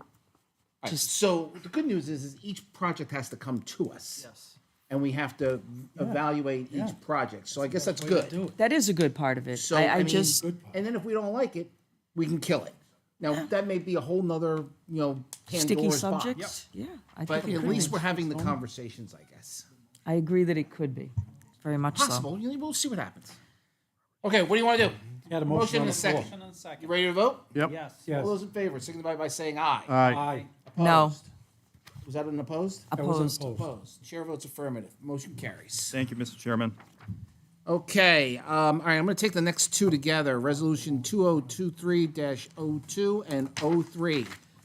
This is the acceptance of unanticipated revenue under RSA 31:95B for Lithia Springs. One is for $300,000, one is for $500,000. Please proceed. Mr. Chairman, it's as simple as it looks. I'm asking the council to accept $800,000 in grant funding from the state. I would note that Councilor Franz and I accepted at the State House $300,000 worth of that. We still need you to sign off on it. Yeah, I'm always just so happy when some attorney tells me it's as simple as it looks. Like to make a motion? Just a joke at No this late offense hour. taken. I'd like to make a motion to accept Resolution 2023-02 and 2023-03. Second. Okay, a motion and a second. I just have a question. All right, so I am signing the municipal Yep. certificate of authority, and then you are signing the certification of voter authorization, or am I? Because it says here it needs to be it says here, the town, I'm authorizing you. Correct. Am I signing this one? Because Yes, this I one has to believe- be witnessed by a notary. Correct. It doesn't have to be signed tonight. So you're authorizing, first of all, you're certifying that I'm the town manager, and then I have authority to. I can sign that one consummate these. tonight. Yes, The second one needs a notary, so I can't sign that tonight. correct, and that's fine. Okay. Well, I'm a All right, notary. I have a motion and a second on both resolutions. All those in favor, signify by saying aye. Aye. Aye. Chair votes affirmative. We are accepting $800,000. Thank you, Mr. Chairman. All right, just make sure I sign this thing, because I think it is of a timely manner, right? I can get my notary stamp. Past my bed. You voted on this, probably not a good idea. I'm up at 4. All by myself. Hold on, make sure I sign all these. Striker power. Yeah. Striker. I'll accept the motion to close the public hearing. So moved. Need a second, boys? Second. I have a second from Nice, Deb. nice. All those in favor, signify by saying aye. Aye. Aye. Public hearing is now closed. All right, I signed those, but we're gonna need a notary for the other piece. Thank you, Mr. Chairman. Okay, so new business, Londonderry Fire Striker Power Load Ambulance Lift Purchase. So we've heard a lot about this over the years. We've applied for multiple grants. My understanding where we stand at this point is that we have not been successful in the application of grants, and that it looks like due to demand in the marketplace and supply chain issues especially, the prices of these things are going to basically go up about 40 to 50%. Hi, Chief. Good evening. So I've got the chief and the deputy chief here. How am I doing so far? Doing great. Yeah, so basically, we've applied for the Assistance to Firefighter grants twice now. The latest one got refused on December 20th, and that was to purchase these devices for the ambulances. So talking with the finance director and the town manager in reference to some of these funds that were available, we've decided to go at it this route. The AFG grant is opening up again. Actually, it opened up again today. So staff and I are going to be kind of looking through things and seeing what we're going to go for next. So my understanding is you guys are looking for 4 of these, and the main impetus behind all of this is, it's 4, right, that we're looking for? It is. The main impetus behind all of this is that it's for the prevention of further injuries, because what we have now brings them to a certain level, but we still have to pick the stretcher up and put it into the ambulance. And what they have in other communities is that this actually automatically goes into the ambulance? Is that, am I describing that correctly? The stretcher is loaded onto the device. The device lifts the stretcher up and pulls it into the ambulance. I tried to get some information from Primex today, but unfortunately, it was just not enough time to see what we've had over the last 5 years for shoulder, back, knee injuries, you know, in reference to loading individuals into the back of the ambulance, but I wasn't able to get that. I have for you that today. information, actually, Chief, if Oh, you'd like. excellent. And we're told the striker is upping the price this week. Excuse me? Tomorrow. Actually, they upped it January 1st, but salespeople sometimes are willing to negotiate when they think there's a Quote benefit to date them. 12/19. It's good for 90 days. So, Mr. Chairman, this is, what I've done is I've highlighted all of they characterize these a little bit vaguely, but strain by injury or lifting injuries that have occurred at LFD. Certainly not all of them are associated directly with lifting stretchers in and out of ambulances, I would assume. Maybe I'm wrong about that. But I would also assume that a significant portion of them are. 12/17 of 22, 3/8 of 22, 1/8 of 22, 4/27 of 21, 7/13 of 21, 7/20 of 21, 4/4 of 21, 7/27 of 20, and 9/7 of 19, 12/7 of 19, 12/23 of 19, and 1/19 of 2020. I don't need to probably tell the council that every claim factors into our experience rating and into our rates. Yeah, well, if the council decides to go through with this, I'm hoping that, you know, the town administrative staff has a conversation with Primex and tells them what we're doing on our side. So that since our insurance is, what was our insurance number? Something like $4 million total. or $5 million we pay in insurance? So just to speak on the workers' comp aspect, if you remember maybe a month or so back, we signed an agreement about a 5% max increase for property and liability. Primex would not offer that agreement to us for workers' comp because of the increase in usage over the past several years. All right, so if we wait on, right now, the number I see here is $166,000. If we wait, the number's $266,000. Okay, so I think it's everything that's been, and I know we're moving on a short period of time here, and which we don't like to do, but I did have the opportunity to run into a number of the firefighters over the last month through the holidays here, and unsolicited, they asked me questions about, hey, all the other towns have these, why don't we? We have to Which have I, them. which I was unaware of. We have to have them. So anyway, that's what I have. It's up to all. Where's the money coming from? Yes, Mr. Chairman, so as part of the American Recovery Plan Act, the town got an allocation of money. Those are intended to be infrastructure dollars to be used to do things like this. We have ample money available to do that. The reason that we're here tonight is, one, the size of the expenditure. It really rises to the level that I wasn't comfortable doing this at my level. Two, in the past, when the ARPA money was accepted, it was explicitly stated that we would be back to you to allocate those dollars. It's good to have visibility on it since we're getting that money. So, so it's not going to cost the taxpayers in their tax rate. That's exactly We right. all know the money that the government gave away will have cost everybody something at some point. So, Mr. Chairman, so this is just a recommendation from the council. It's not an ordinance or resolution, right? Right. Consensus is more than sufficient here. For that reason, I have the authority to do this. It's not something that I would do without coming to the council, and that promise was made in the past. So if you give me consensus, I have the authority to Oh, you have mine. do this. Mine too. Mine too. Good? Good? All right. Thank you all very much. Thanks for hanging around, guys. Thank you, Thank you, guys. Mr. Chairman. Thanks, Darren. Okay, so ordinance 2023-01 has been continued. I would suggest that when you're preparing an agenda going forward for that particular ordinance, that you may want to consider how much time you're actually going to need to be prepared to come back to the council. I will not be part of that discussion, but always be prepared. Make sure you give yourself enough time to be prepared. Chairman, Thank point you, of Mr. order. Chairman. Quick, why are we listening on new business as well as on public hearing? They're the same ones. So I don't know why we do that. My understanding is we've always put the Okay. reprinted them there below. Well, I'm just going to dispense with them right now. Yeah.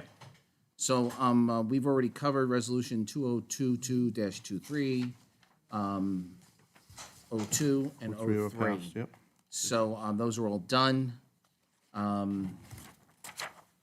Old business, no old business. I'll make a motion to accept the minutes as presented So in the moved, Mr. packet. Chairman. Second. All those in favor, signify by saying aye. Aye. Chair votes affirmative. Note that Council Francis left the room, so Uh, 4-0. 4-0. Appointments, we have reappointment of Mr. Wiles to the Southern New Hampshire Planning Commission, reappointment of Mr. Penna to the Southern New Hampshire Planning Commission. Looks like it's expiring this coming year, December 23rd, or this year, December 23rd. Mr. Chairman, I'd like to make a motion Please do. to accept the resignation of Gary Stewart. Thank you very much for your service, and reappoint Lynn Wiles and Jeff Penta as alternate members to the SNHPC. Second the motion. Motion and a second. All those in favor, signify by saying aye. Aye. Chair votes in the affirmative. Liaison reports.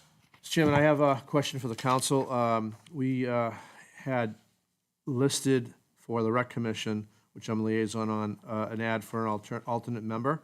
But we have a person who had been interested in moving up to a full-time member as a senior alternate in the Rec Commission. His name is Todd Ellis. And we don't have it here, and I don't know if it's okay, but I would like to make a motion to move Todd Ellis as a full member of the Rec Commission, and then it won't change anything because the alternate ad is still in. Chantal was the full member before, and now he's an alternate to move him up to a full member. I don't see any issue with that, Mr. Chairman. I second the motion. Okay. A motion and a second to have Todd Ellis move into a full-time position on the Recreation Commission. All those in favor, signify by saying aye. Aye.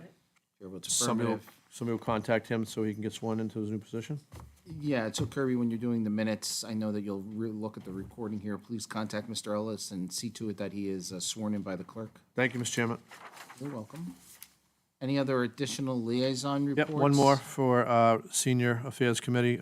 We are looking and would like to get support for pickleball, and we're not presenting anything and putting anything on articles at all, but what we're looking to do is paint some of the tennis courts, overpaint some of the tennis courts. We will have the funds provided to us, but I, as a member of the liaison to both the Rec Commission and the Senior Affairs Commission, I'm going to be speaking with Art. Did speak to him a little bit in the hallway already about it, but see if he could give us some more recommendations as to how to go about it so that the whole town is acceptance of it as we go. So just wanted to give you an idea of what we talked about. It was like most of the meeting last Senior Affairs Committee meeting, but a lot of people coming forward, maybe just because it was on the ballot last year and now people are talking about it. So just want to let you know where we're heading on that. You say tennis courts or? So yeah, so right now we have I think it's 4 tennis courts in town, and they're used quite a bit. They're used with the school as well. Yeah. So the biggest challenge is going to be trying to get time. And so what I suggested to Art was that we take a look at the schedule for the year, see if we can carve out some time where it could be pickleball recommended. And really what it is right now to paint 1 or maximum 2 of those tennis courts. There's an overlay color that you put on there, so that people that use that court for pickleball can do so. And then see how it goes. If it goes really well, we come back to build some courts somewhere if it's successful. Excuse me, Joe. Yes. Does pickleball need a different net as well? I think it does. Yep, smaller. So are you talking about that with Art as well? Because, I mean, if you're going to paint the courts, you're going to have to figure out where you got to Bring get them the down, nets take and them where you're off. going to Yep. put the nets and how it's going to work. Yep, they bring them up, take them down, so. Yeah, make sure you look at the Want to let nets. you guys know that that's where I'm kind of headed with this. Yep.